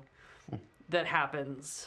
Similar, like next you pass a second guard, and he also just sort of like looks, kind of gives you all a look, and then just like shakes his head and goes back to staring down. The guys who are up on the walls kind of have like probably have like crossbows, ready to go, whereas the ones who are down in the pits have like axes and swords and things like that. Did we get this person's name? No. And you will not. She is just escorting you to your appointment. So it seems Can like I get her number? You can ask. if you want to try to converse with her, you can see. it seems like the Aranis and the Durgar don't like each other. Is what I'm getting. There is something between apathy and dislike there. Okay. You know, again, kind of hard to read. It's not like chummy, hey friends or whatever. It's definitely like side looks and rude gestures and that sort of thing that's going on. Hard to tell if that's just the Hells. Yeah. Fair point. So you come here often? Sorry. I'm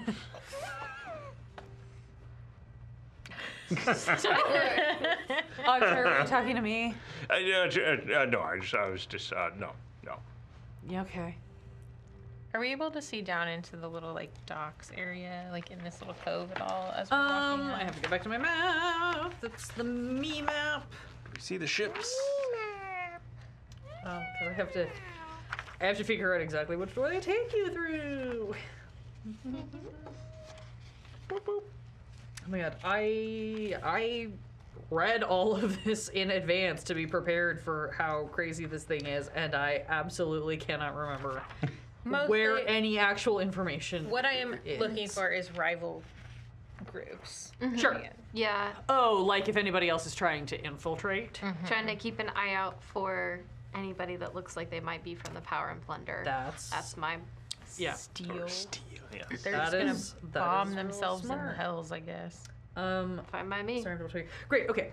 Yes, that's right. I remember how this works. God, this map is very cool. It's just very hard to read because there's a lot going on.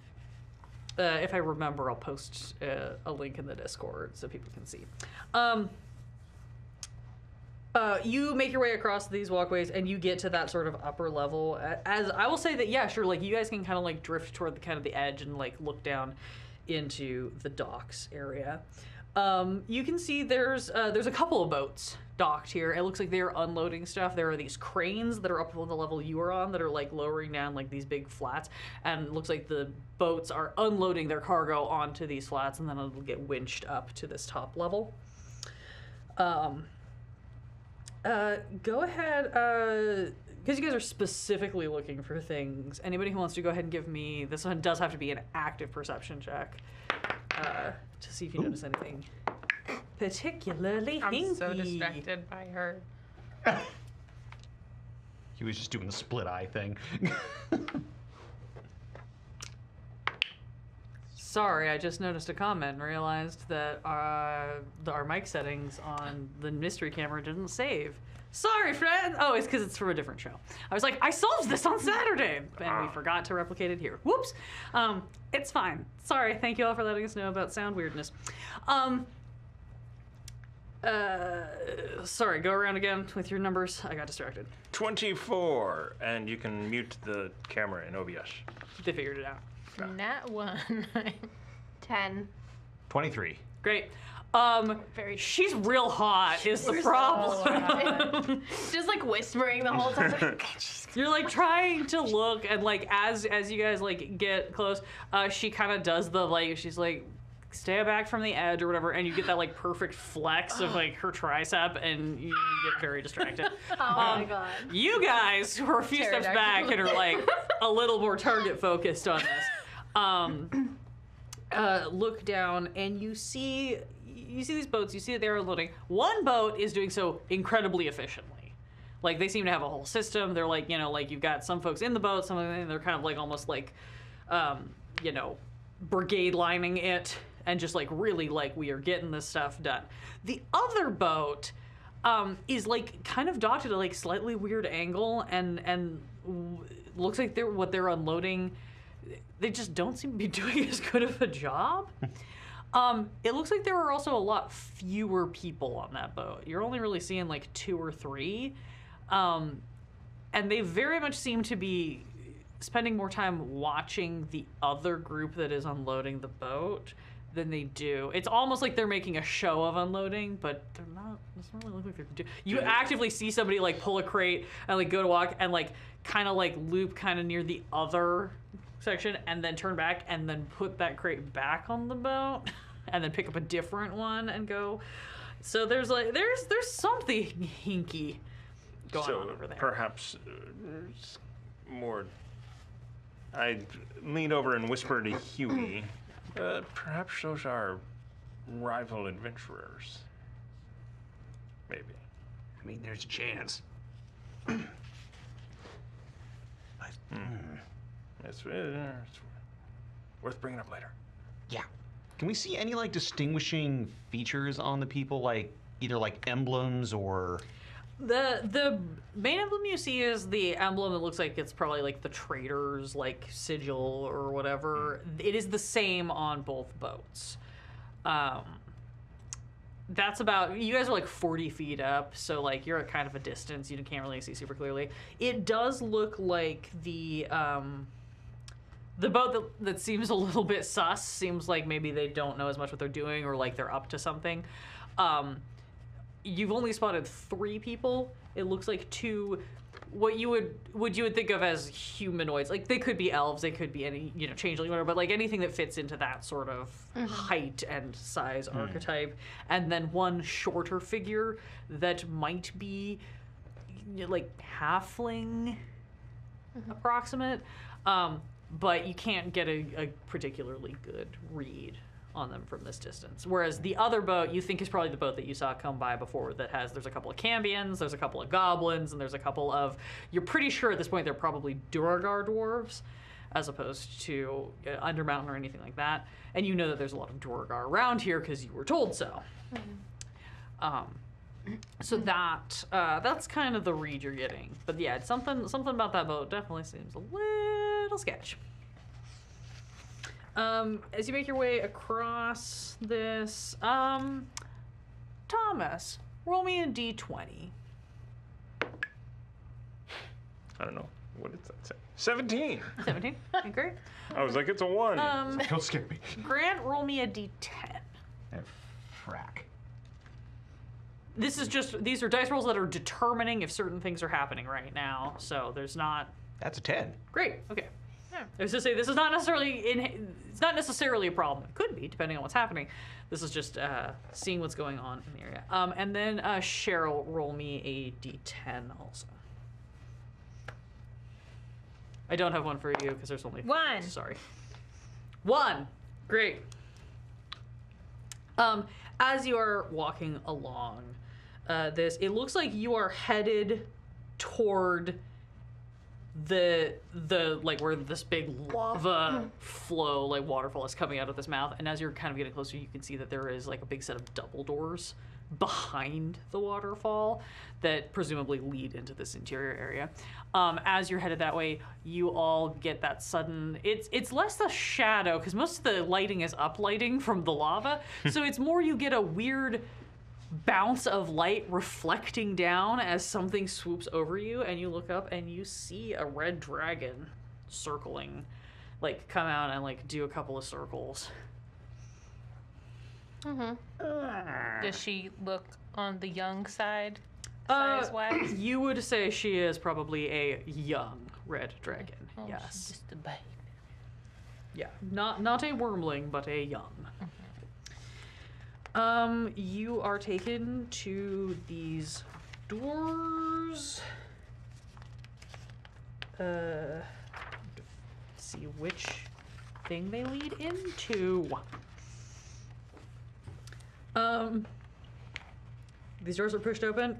A fountain of lava wells up from the floor of this antechamber, pooling in the room's center before running along a broad channel cut in stone tile. A walkway along the pool's edge grants access to a grand set of brass doors behind the fountain, as well as to smaller iron doors along the side walls. Coiled before the brass doors are two serpentine creatures clutching spears. Floating 10 feet above them is a spherical creature with a large central eye and 10 eye stalks. Ooh, already. You walk in, you see these two, like, spear holders who are flanking these doors, and then you see this just, like, gently bobbing eyeballed. It's the Beholder. Like, we know it's the Beholder. There's no reason to pretend. You've been told it was here. Are you guys still in disguise? No. As you walk in, the two spear holders. Do these look like you on TV? Salamander? It's a salamander. Salamander? What do they speak? What's their language? That is a great question. They speak Ignan. Okay. I'm gonna say, because this is the fun way that I roll things, much in the way of, like, if you speak Elvish, you have a vague, you can kind of recognize certain amounts of Sylvan, the way that, like, you could recognize Latin from knowing a Romance language. You might be able to pick up some of the elemental languages because you know Primordial, so there's a certain level of, like, any of the elemental languages having familiarity to you, but I don't think you're gonna be, like, instantly fluent. Do you speak Primordial, Stuart? No, deep speech. Oh, deep speech. I speak Primordial. You, okay, yeah, that you're was the like, one. I was like, this whole somebody has time- Primordial. This whole time. That would be wild if this whole time Stuart. I've heard everything you've said about me. It's all good. Oh, that is actually a good point. Does Stuart have the friendship bracelet right now? Yes, I Okay, do. I just wanted to double check. Stuart always has the I've been friendship talking to her for. Yeah, I've been talking to her this whole time. She's really distracted by the delts on this already. You guys approach. You see that your escort is just walking, like, dead straight up to these doors. The salamanders sort of like shift their spears a little bit, and she just goes, "Oh my god, I'm with them. Can you just move?" And they sort of like look or whatever, and then she's like, "You too, get!" And like, you see the whole, like, all the eye stalks like look at her, and she's like, "Ew, that's wow. Okay, we've talked about this. That's weird and that's creepy, and I don't like it. They've got an appointment." You see the Beholder, like, all the eye stalks just like droop a little bit. He just like moves to the side. You just like whisper to the Beholder, like, it's your body. We know. It's okay. Have you ever seen a beholder cry with all 12 eyes? Three of the eye stalks kind of like dart a little bit of a glance at you and then just quickly look away. Great. The salamanders just like shuffle back. They have more of that response. Like, he's got the oh no. The salamanders just have more of the like, okay. Like, they just relax a little bit when they hear the word appointment, and just kind of move back. And I have to No idea how we're gonna get in the room. Sorry, I'm cross-referencing what rooms are. Whatever. She takes you right up to the doors. These salamanders are here. And she's like, great, okay, you can wait here for your appointment. And then turns and goes, Nebuchadnezzar! You see now there's like a door off to the side. She's like shrieks this. You see the door click and you see Nebuchadnezzar pops his head out and is like, yes, I'm sorry. And she goes, your appointment! And turns and heads back out the way she came. We had an appointment with Jerzuno. Okay, anyway, Oh, yes, Thomas. He, like, screws his, oh, Thomas, there must have been some sort of mix-up. It probably got plugged in wrong. Thank you so much, darling. I really appreciate it. She flips him off and she walks away. She is mean and very hot. No, it's really sort of a problem. They're kind of all like this. It's very distracting if you're into that sort of thing. it is I getting really pretty don't hot. see how that's a problem. Yeah. No, it is. It's extremely warm. Yes, we should probably. Keep it on, Stuart. Maybe I'll just take off my clothes. Just I have a wife, Stuart. I'm a married spud. Stuart is a married Apologies, I am Mr. double checking the way certain Mr. Conway head. There's I don't like that. There's a good potato pun in there somewhere. Yeah. Okay. So. Potato. Excellent. Why don't you all come in here with me? We're just going to come in. We're going to sort out this scheduling issue. Thank you. He like waves to the complaining loudly. I made an appointment. Yes. No. I'm so long ago. No. You're right. I know The whole you've been time. Yeah, That's and he what we're like doing. ushers you into this little like side then office, just, like, putting on this huge show. Finger gun at the beholder, like, you got this. Again, like three eyes sort of like glance at you, and then just sort of like a little bit more eye contact, and then like, and then he floats back in front of the doors. Charm my way out of here. So cute. Nebuchadnezzar ushers you into this little office. I'm definitely not just doing this so that I have an opportunity to read things out of the book or anything. The walls of this office are decorated with paintings depicting an array of otherworldly landscapes. At its center stands a heavy desk engraved with grotesque, fiendish figures. And you see Nebuchadnezzar spins around as soon as the door is like, excellent. All right. So I realized, because you asked about secret doors, and I wasn't really thinking about it at the time, but this is actually sort of perfect. Is there a secret door in here? Yes, there's a secret door in here that leads around the back. We can just sort of like tiptoe around. You don't even have to see Jarazun that way. We can just sort of, you're going to have to be very, very quiet, because, you know, he is in the audience chamber waiting to, I don't know, probably like bite the head metaphorically or literally off some peasants or something. But we can just sort of like snip around the back through the secret hallways, and I can get you as close to the Verakia's chambers as possible, and then you know, hopefully that'll just you can just sort of, you know, pop the thing, get in, get out. As a player, I am very suspicious of this turn of events. I think, but I don't think Sloan is. Would it be okay if I did an insight check? Go for it. Now watch me fail. No, succeed. Succeeded exactly. Okay. Succeed. And hit the other dice. Can I Yeah, help? that Can I is help count. action? No, that wasn't cocked. I was It being smart. counts. I was being a smart. No, but yeah. My gayness did not help. I mean, in true pride Happy fashion, pride. that was a natural one, I believe. Yes. It was indeed a natural Yeah. one. Just. Nah, he's good. Yeah, no, you're like, wow, that's like, that's great. I was really not looking forward to having to bluff my way around this dude. Like, this seems fine. Sloan's just like, oh man, I was really looking forward to potentially getting another book deal. We could still. We totally could. You still want to do that? Let's see how we're feeling in a few minutes. Okay. Does anyone have like a pass without a trace or anything? No. I got an enthrall if I need to be a distraction. Let's see. What do I got? I can be invisible. That's not they gonna can help kind of us. detect that. I know. I can shatter stuff. I could- can. I can make 2 of us invisible, but I hear invisibility is not all that. I cracked can up. give somebody guidance. I can do some more non-detection. I am very stealthy. I am also pretty stealthy. All right. Yeah.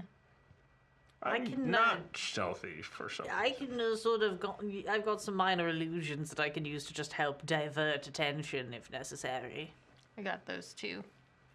And some prestidigitations. All right. I mean, I think we just be sneaky and let's go. Are you good, Nappy Cat? Could you just like kind of draw on the map? Maybe Yes, you're not gonna follow. yes, precisely. Oh, sorry, you're a little far away from me. No, it's the very short arms. Yeah. The vestigial fox You know, legs. you really should have a bigger office. Yeah, well, the really funny thing, actually, now that you pointed out, is that I did actually put the secret hallway on this map, which is a wild choice for me to have. Past me clearly wasn't really thinking this through when I hired my map makers to put all of the secrets apparently directly on the map that you give to the players. But I mean, honestly, I thought it was just a regular hallway. I also thought it was a regular hallway. Yes, well, you would think that based on the way it's drawn on this map, and not that it's Like a regular full of hallway? secrets. I'm not salty or anything. Just one of many fine examples of the map clearly having the secret thing marked on the player map version. so we're in real- his office, so we just gotta I'm just double checking. This seems too easy and I don't like it. I mean, like, 50-50, right? Could be trap. Could also just be this module, this whole book doesn't know how to heist. Wow.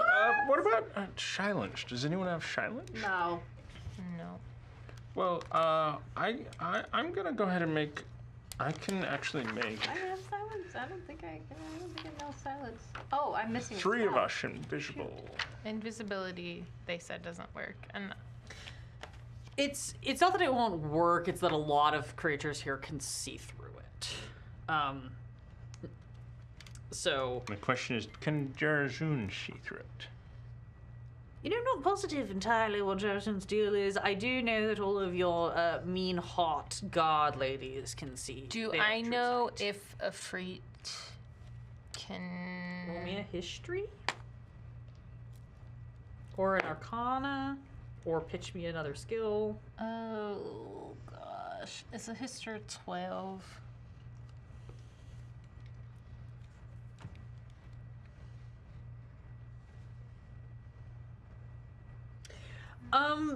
In your experience, you've dealt with a few elementals. Your mom's dated a handful of different elemental types. You've gotten to know quite a few of them over the years. You don't think Ifrite have true sight. But if this guy does the magics, he could have any number of extra buffs, essentially, that would allow that. Great. Because we just need to sneak past his office. Honestly, you know what? He's probably in there, like, listening to music and plotting the overthrow of an empire or something. You can probably just be real quiet. Perfect. Let's go. Once you're into Vrakir's chambers, I will make a point of having some sort of kerfuffle occur that requires immediate attention. Or you know you where said in the something about chambers a is- prison riot. Would you like me to incite a prison riot Yes. for you? I thought you Unionize said them. that would be. Oh, I mean, it is going to it's going to make everything on high alert. But now that you're already in here, I feel like the suspect. I don't have to. I'm just offering. You seem very excited give us- about prison riot. Do you know Just where 30 he- minutes. Where he might be keeping it? Like a safe? Like a little floorboard locker? I mean, again, mattress. I presume he's probably got it hidden somewhere, but I don't really go in there. It's a little bit rude to just go into your boss's bedroom. Sure. Yeah. We'll figure it out. It's fine. Yep. Let's just go. It's fine. All right. We're fine. Sneak in. I'm Okay, here we gonna go. cast invisibility on myself out of the ring. Great. I'm gonna guidance myself. Hell yeah.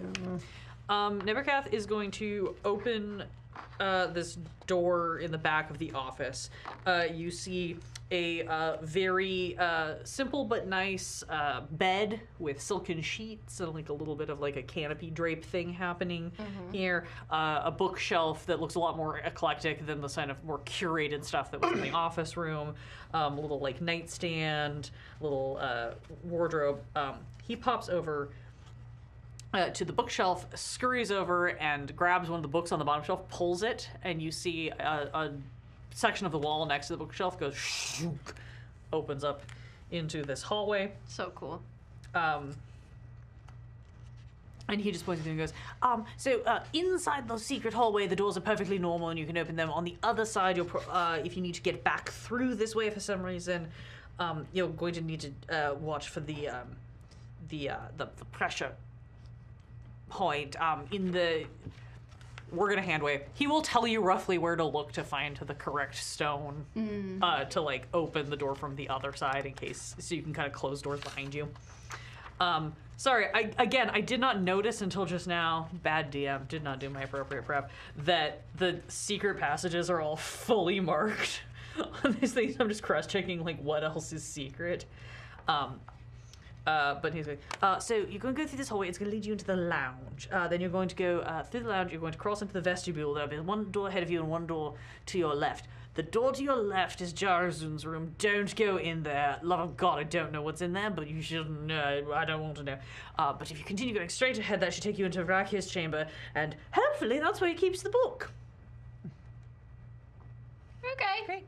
Again, Jarzun, like myself, doesn't have any reason to go in there, so as long as Vrakia himself isn't in there, you've probably got as much time as you need, as long as nothing triggers any sort of alarm. I don't think there's an alarm spell, but I don't know what else he's got in there. Again, I don't go in there. I'm not trying to be difficult. I just like literally contractually obligated not to go into your boss's bedroom. It's weird. So, No. good luck. Thanks. I turn visible and then ritually cast Detect Magic. I can do that if you want to stay invisible. Oh, yes, that'd be Great. much better. I will yes. ritually cast Detect Magic. Great. Stuart's invisible. Gemma can see everything glowing like Christmas trees. It's not that bad. This isn't a no longer home game where literally everything is goddamn magic. Cool. You make your way, I assume, through these things. Is there cool stuff for me to read? You go through this Sneakily. Yes. Stealth. On that topic, Do we need I'm also going to use stealth? enhance ability on myself with Cat's Grace. Meow. Great. Everybody go ahead and roll me stealth checks. Ooh, I really do. Good time for that. We are doing the stealth thing. Do I have advantage because I am invisible? Yes, you do. Oh my god, I always have advantage. Okay. Yikes. What? That's good enough. The actual Wow. crap. Oh my god. I think I spread the curse. Yeah. I roll with advantage, guys. Okay, hold on. Yeah, I think I'm gonna use a bit. Okay. What is this? What is this card? What is this card? Plus 82 and plus 10 for attacks. Okay. Okay.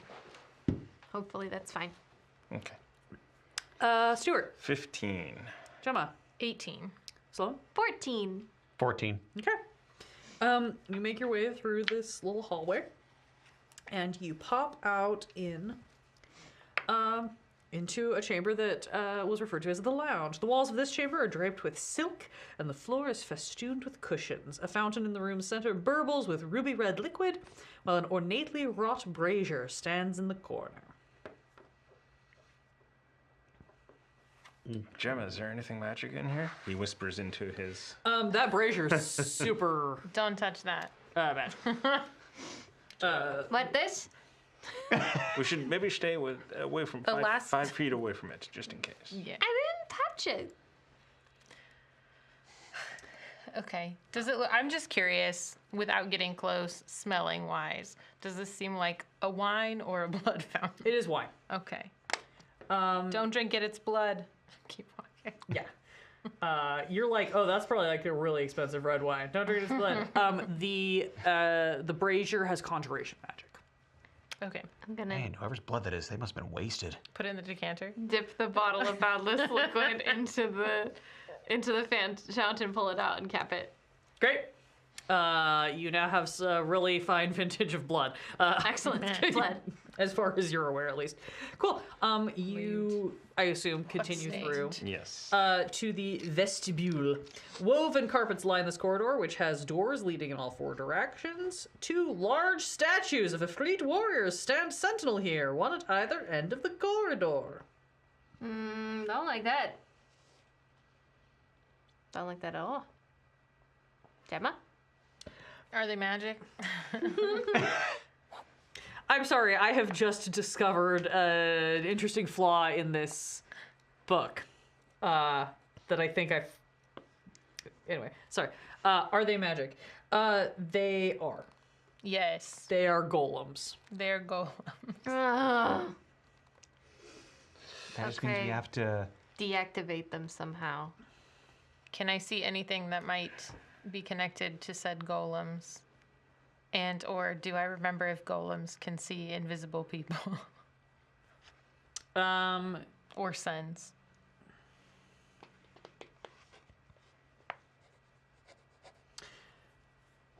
They cannot see invisible people that you recall.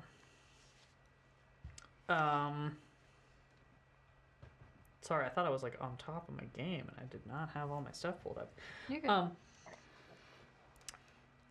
You know, and you guys have dealt with, at least some of you at least, have dealt with golems before. You have encountered golems in the past. You know that golems are gonna have some sort of like specific command and specific trigger, right? As you, last week. yeah. As you look around, Gemma, they are the only thing that is pinging for you in this room specifically as being magical. It makes the most sense that the trigger, whatever trigger they have, is probably related to trying to access places. Yeah. Right? Yeah. Wait, hold on. I have a thought. Okay. What if... Remember when we thought that there was like a specific word that we had to say to that reindeer looking dude? What if the word for the golem is... Hold on. Atka Iknari. Does anything happen when I say that? Nothing happens. Damn it.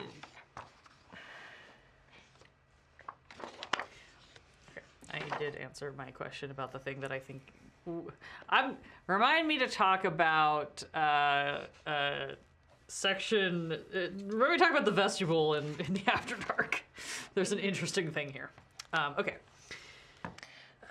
Nothing seems to happen. Okay. I'm gonna zip on over to the other side of the room and see what happens. You run across the room. No response. Oh, Reaction. okay. I'm trying to remember. Didn't we like disintegrate one? Like, you know, we did something that got rid of all the natural things, like the little thing that's bringing them to life or something like that one time. I mean, I could try and dispel one. That's what it But was. part of me also wants to try and stone shake one into a little coffee cup. I But also do, part of me just wants to be invisible. I do whisper into my bracelet. I'm on the other side of the, which nobody can hear. I'm on the other side of the vestibule. Stuart. You have message, right? No. Okay, so we would have given you an earring of message, and you would have an earring of message. Yep. And Gemma, you have message? Yeah, but more importantly, he's communicating with Gemma through this hair bracelet, as he always has done. Got it. Stuart, now that you are on the other side across from the door that you know that you need to get into, you're looking at it, and Gemma, you communicated that these were the only magical thing? Yeah. So you're looking at this door.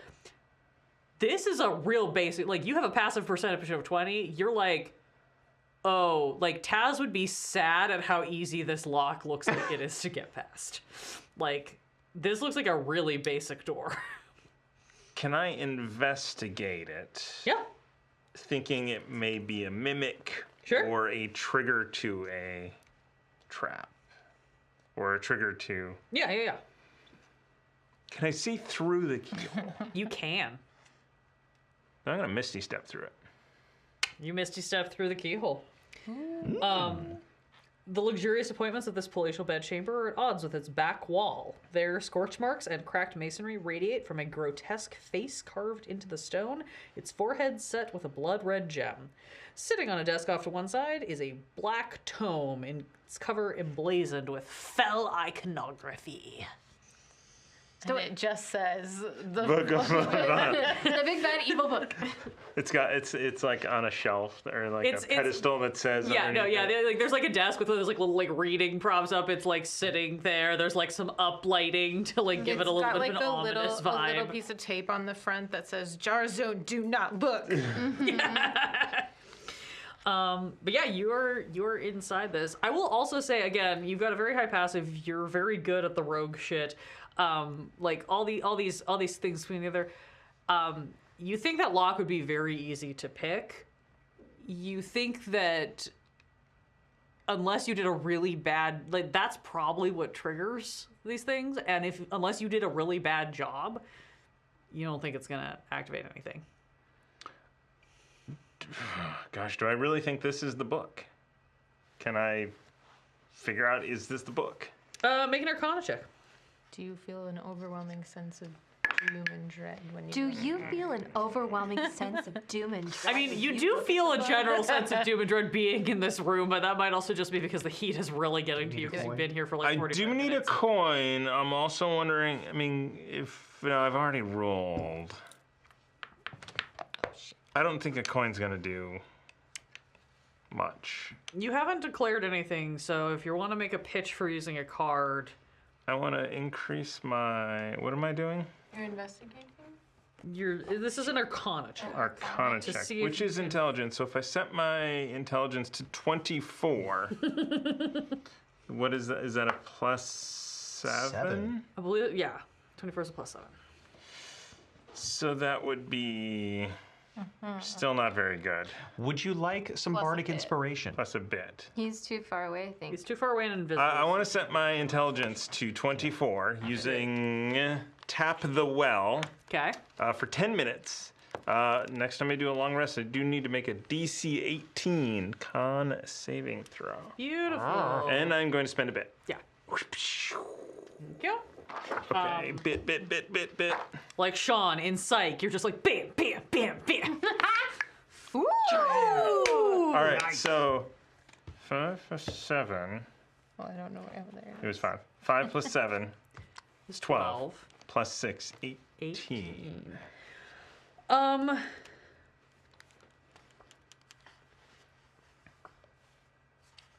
Double checking.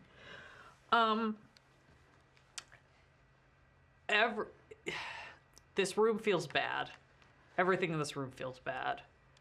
That book is clearly magic and it's clearly bad. That weird face with the gem on the wall seems like it's probably gonna also be magic, but even if it's not magic, it's bad.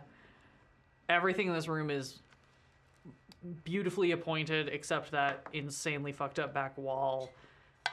And you're really just being hit with this overwhelming sense of like dread and foreboding that's making it hard to kind of parse through anything else.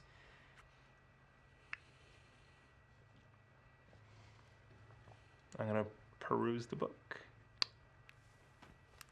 You reach out for this horrible, horrible book. And as you put your hand on the book, No, I got that. the book It's all sunshine. sticks out its daisies. tongue and wraps it around Oh! your wrist. Go ahead and make me an opposed strength check. The mimic. Oh no. Bad. Do you need another coin? No, it's bad. Oh. It's bad. 5. Oh, yeah, no, that's not gonna do it. You are grappled. Stuart, what's going on in there? I'm grappled. Oh, great. Gareth, get in there and help him! Gareth hands you a weird bit of treasure that he found on the floor. Thank you, Rented Coquette. Thank you. And does he have the like? Is he able to like Misty Step in essentially or something like I that? don't even know, honestly. Probably. Ooh, that's a is good Gareth? point. The Shadow Spawn. He's the shadow spawn. If he has something like a Misty Step or something like that, he would be able to follow Stuart in. Otherwise, he, like the rest of you, is going to have to find a way to open that door. Or if somebody else has, like, Misty It Step or manifests in something. an I have unoccupied Misty space you can see within range. And You're able to see through the keyhole. So anybody who has Misty Step and wants to get into the room can get in through the keyhole. I will do so. so we can walk past the golems. Stuart went past the golems invisibly and nothing triggered. They have not moved or responded to you guys being present. I'll do it. Did you go invisible? No.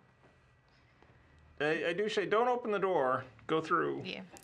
Great. You walk across the room. Nothing happens with the golems. You Misty Step in. You see that you get an overwhelming sense of dread and despair, and you see that there's a horrible-looking book that has sprouted teeth and eyes and a tongue that is wrapped around Stuart's wrist. So how far away is Stuart? Stuart? If I ran up to the door and looked at the keyhole? Stuart, what did I tell you about touching? If you're looking through the keyhole, he's within 30 feet. The whole room is like, I think it's 20 by 25. Smart. Okay, in that case, I shall give my... Just my little... Hey, you got this! You know, to give him a little bardic inspiration, because Sure. he just has to hear me. Great, yeah. You just run up to the keyhole, you like spot him, you like, you got it! So you can have a bardic. Is that a D8? Yes. Great, Gemma, you have popped in. I guess I should probably kind of like we're doing light initiative because we're not all really in a fight. So I will say that was sort of the mimic's surprise round on Stuart. Stuart, what's your dex? I'm just gonna do this the easy way. 18. Gemma, what's your dex? Base? 16. Okay, great. Yeah, we're doing this the low key way because it's late and I don't want to deal with rolling. I'm lazy as a DM. Pro tip: just make everybody do it by dex, like in Call of Cthulhu. Stuart, it is your turn. You are grappled by this mimic. Well, then. This concentration. Wait. Hold on. Ba-da-ba-ba-ba. Into what? For his invisibility? Hold on. Oh, until the spell ends. Oh, that's real fun. I'm gonna save it. Sorry. You're fine. I'm just going to try and break free. Great. I want to break. I'm gonna use the bardic inspiration. Need another...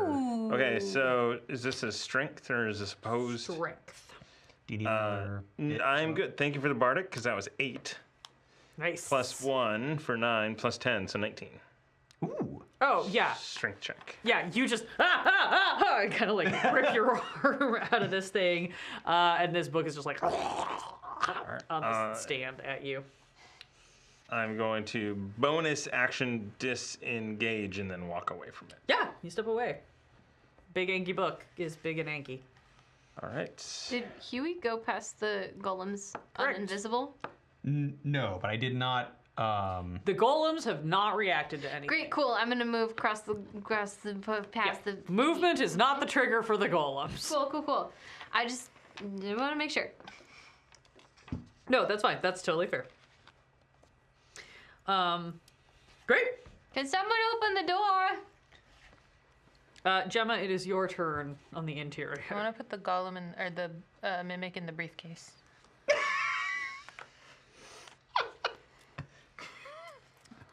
Make a melee attack I roll. love that.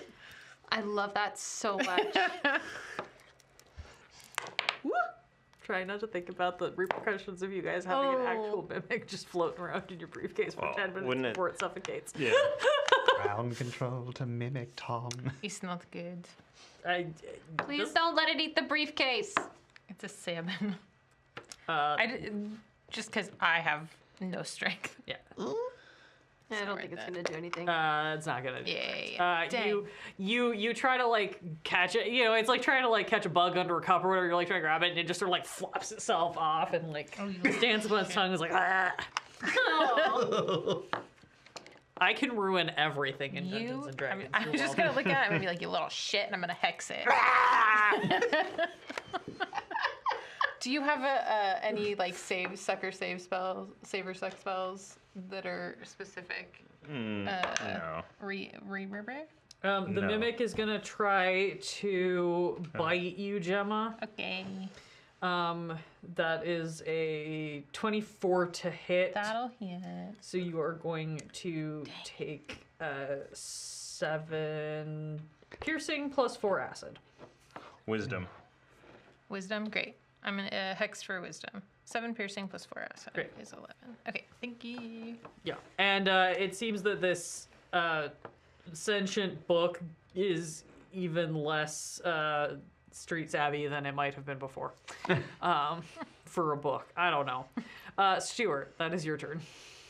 I'm going to run to the door and investigate for a. Give me an investigation check. A troll. 26. 26. Wildly, this door is just fucking locked. Unlock it You unlock it. and open it. You open the door. Okay. Huey and Son, you're standing there, and you see Stuart opens the door, and in the background, Gemma is like swinging the briefcase at like an angry book that is standing on its tongue and like chomping at her with like big old teeth. Okay. Great. You guys are y'all are in here now. Gemma, it would be your turn in our like mini initiative. I'm trying again. Yeah, go for it. Melee attack. That's better. 16. 16? 16 will do it. Yeah. It's like posturing at you, and you just like whoom, slam it. Yeah, you got a mimic in the briefcase. For 10 minutes. For 10 minutes. And then I have A dead mimic. dead mimic. And then you have a corpse in the briefcase. Probably not the first one you've had in Definitely not the first one. All right. So that wasn't the book. Clearly not. Can I? Close the door. I know everything in here is horribly lit up, but Yes, some specifics. For sure. That back wall. Huey, close the door. Yeah. Nice. Nice. You close the door. Maybe you click the deadbolt just to like make it a little trickier for anyone to come in on you. Put a chair under the You look at that back wall, and next to that like creepy face carving with the weird gem, you can see magically the outline of a door that is hidden behind some kind of illusion magic there. Okay. You also see that gem is super magical, and I will tell you what school it is in a moment. That gem is abjuration magic. Okay. I'm double checking if there's I'm gonna anything point that else. out. There's definitely a door. Gem is protecting something. I really just want to dispel it. Dispel the door or dispel the gem? Gem. The gem. Good. Yes. I can do it. You want to try? Yep. Do it. Apparently I have a spell storing item that I totally forgot that I stored a bunch of dispel magics in. Yeah, I think that was I mean, this seems pretty important. I wonder if. The gem? Yeah. Dispelling it. I'm just wondering if maybe our Mr. Eating could maybe 3, 4, inspire 5, you. 6 times. I can do it 6 times. Yeah, here's a little extra inspiration. I don't know. I mean, if this is wait just 11 kind of a- minutes, Huey I hits can a sick riff. Yeah, and Cute. you get a D8 of Bardic. Okay. Now I have to look at how this. Hold. Please hold. Please hold. I don't dispel things often. That's fine. This is one of those. Oh, I lied. Detect. I can detect Yeah. things a lot. I can't dispel things a lot. It's a level thing. I can do first and Got second it. level spells. I can't do third level spells. Cool. Not bad.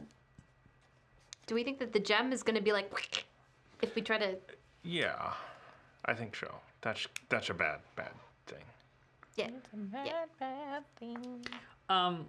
I know this is super out of character for Gemma, but if you wanted to, given that you have your detect magic up, and given just your general, you know gems also. If you wanted to do like an Arcana or a deeper investigation check to try to figure out what the gem, If we does? had 11 minutes, I could just identify it. as far unless Vrak here like poofs into this room, you've probably got all the time in the world. Great. Sure. Mm-hmm. That. I'm gonna investigate this room while she's doing that. Sounds like a plan. Great. I would recommend not touching anything Yeah, from experience. yeah, probably a good idea. Yeah, you investigate this room. Stuart, you want to help me out? Yeah, I will help you. Great, thanks a lot. Yeah, that's very helpful. A lot. Like 25. Did you notice that thing over there? Oh, wow. Yeah, very nice. Everything about this room radiates doom and dread and makes you feel really uncomfortable and a little bit sick to your stomach. It's also super wealthily tricked out, like the highest, like the finest of silken sheets on this like big, like Phoenix way or the Mimic. oversized bed. You know, like real fancy, like, you know, jewelry that's like, you know, on like displays and things like that. Yeah, you can absolutely skip it out. But also just like this general permeating sense of everything here is bad. 11 minutes pass, excuse me. 11 minutes pass.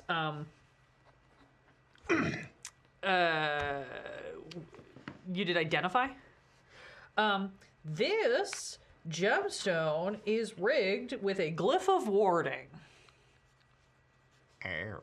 I'm gonna say with the combination of all your bullshit, you even know what it does. It casts Disintegrate on anyone that touches it. The gem? The gem. Okay. Should have threw the mimic at it. Oh my. Still throw the We mimic at could it. still do that. Gemma, is the mimic alive? Well, it doesn't need to be no, alive. we just wasted 10 minutes. The mimic's been in the thing for 11 and a half minutes. Good that we have a corpse we can toss. Point of order. Yes. Identify is a touch spell. Oh. Did you touch it? I have to touch it to identify it. Then you don't get a chance Great. because you have disintegrated. Bye. Save? Hang on, I'm pulling it up. Because I was not on that page. I mean, no, that's in character though. Yep. Yeah, it is. No, This is how she goes. This is how she goes. No. Great. Yes. Bro, like, Sloan, make sure you don't touch anything. You get to make a dexterity A save. dex save. It's a dex save. Can you revivify something that has been disintegrated? Here you go, just in case.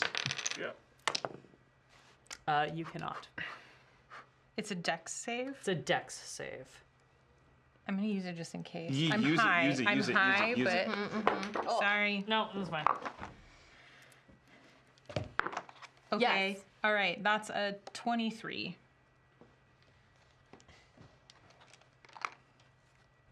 Which might not do. I'm trying.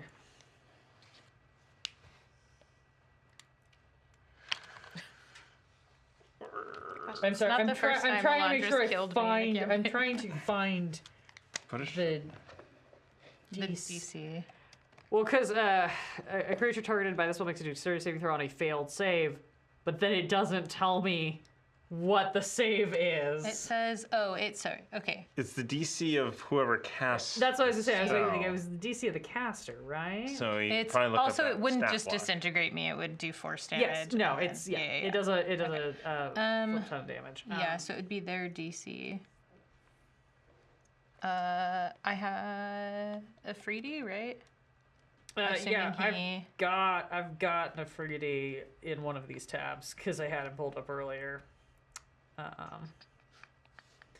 They're not really much of spellcasters. Spell save DC 15 on the base Afridi stat block. Cool. Great. We love that. Is this save or suck, or is this half? This looks like it's save or suck.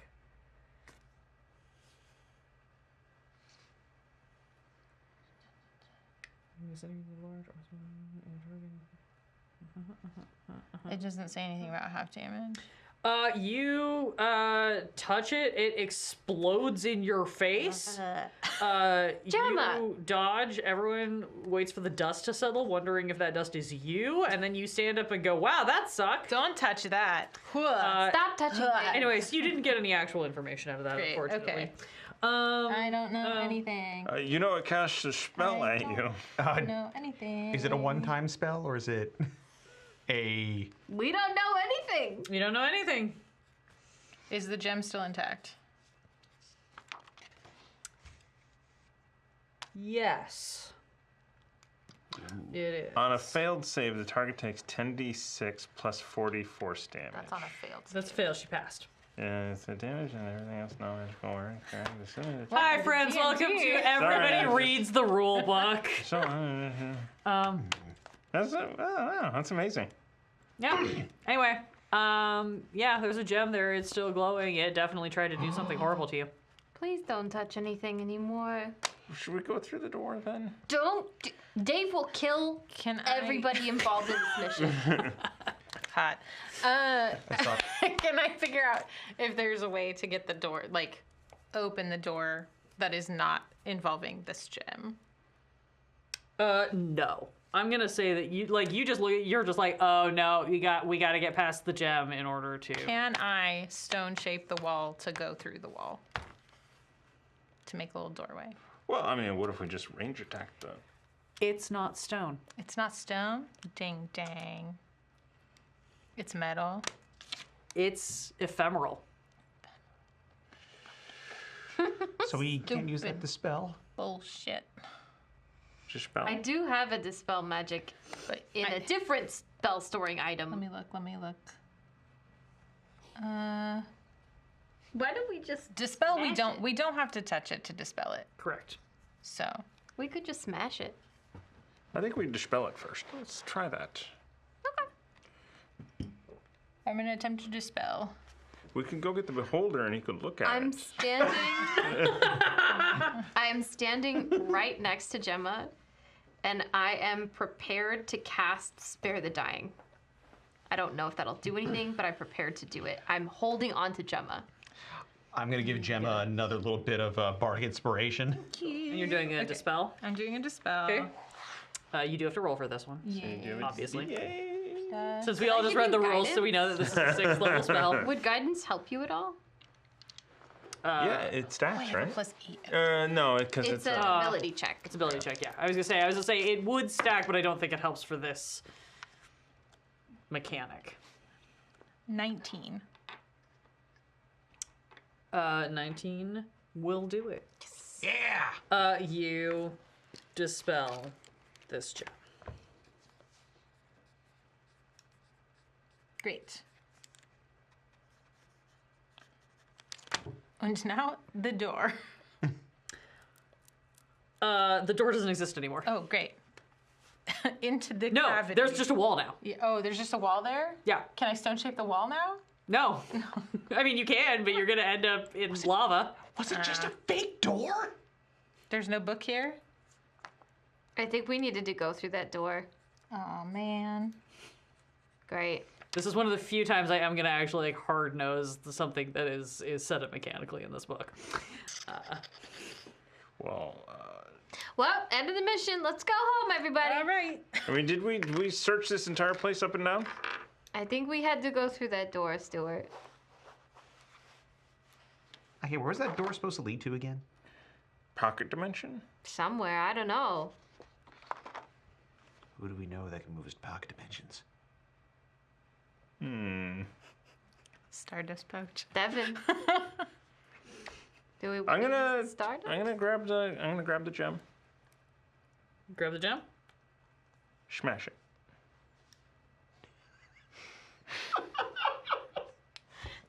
Oh my god. Can I, before that happens, just like, I wanna, I'm basing this around my ring and how I know my ring Sure. works. Yes. Can I check out this gem in that vein? Yes. Snatches it out of Stuart's hand. Wait. When you dispel something, does it permanently dispel it, or does it come back after a certain number of Permanently. turns or rounds? There's a certain amount of homebrewing that I am doing with this, just so you all know. Great. Just for full disclosure. It just ends the spell that's on the Yeah. You take this gem and you look at it, and you, looking at this gem, looking at this wall where you are no longer now seeing this doorway. This gem is the key to the door. You're not sure why the door has disappeared after this dispel, but that doesn't.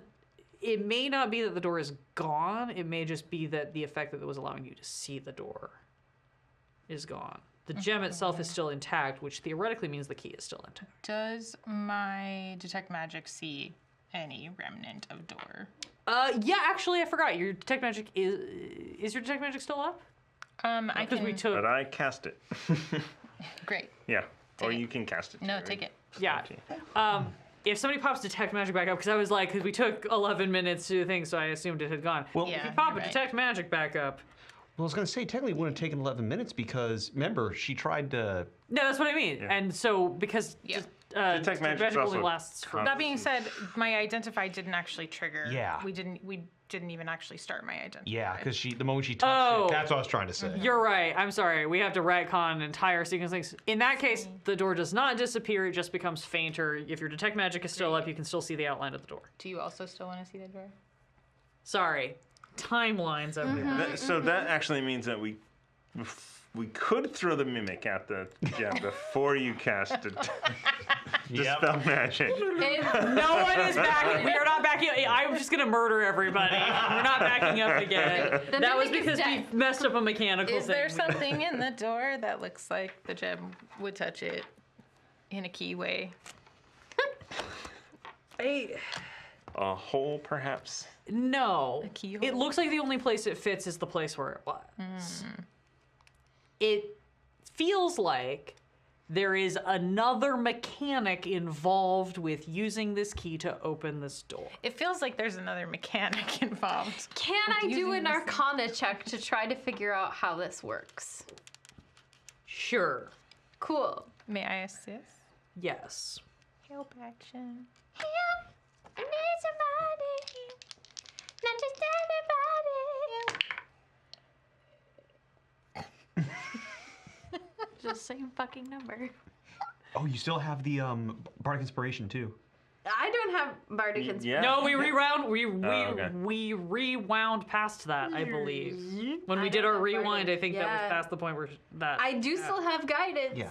Well, because I just remember the Bardic Inspiration lasts for 10 minutes. But If we rewound. but you cast it in the sequence of what we rewound from. You cast it after the identify, and we 10 dipped plus- that. No, We for have her a I bit. did. 17. Yeah, but she's not the one total. rolling. So. It's Yeah. 17 total. I feel like I should use a bit. It's the end of the night. Let's use Yeah. it. Let's use this bit. Okay. Also, sorry to clarify, because I cast it on her first, and then when she was about to do Identify, that's when I cast it on her. I thought you cast it on Sloane when Sloane was prepared to 14. try to spare the dying. So I may misremembering. Yeah. Doesn't. Yeah. What's your number? 21. I may just be misremembering. Yeah. 21. At that point, it Yeah, does it's- not matter. Yeah, I was going to say, now it's moot. Yeah, it doesn't matter. It's the end of the night with a 21. Oh, jeez. Get in the door. You know what this feels like? Yeah. You have this sudden flash of all the times that you've realized that something involved a keyword. I say the words. Please hold, please hold, please hold. Wait, no, wait, hold on. I know them. I wrote them down on purpose. Oh.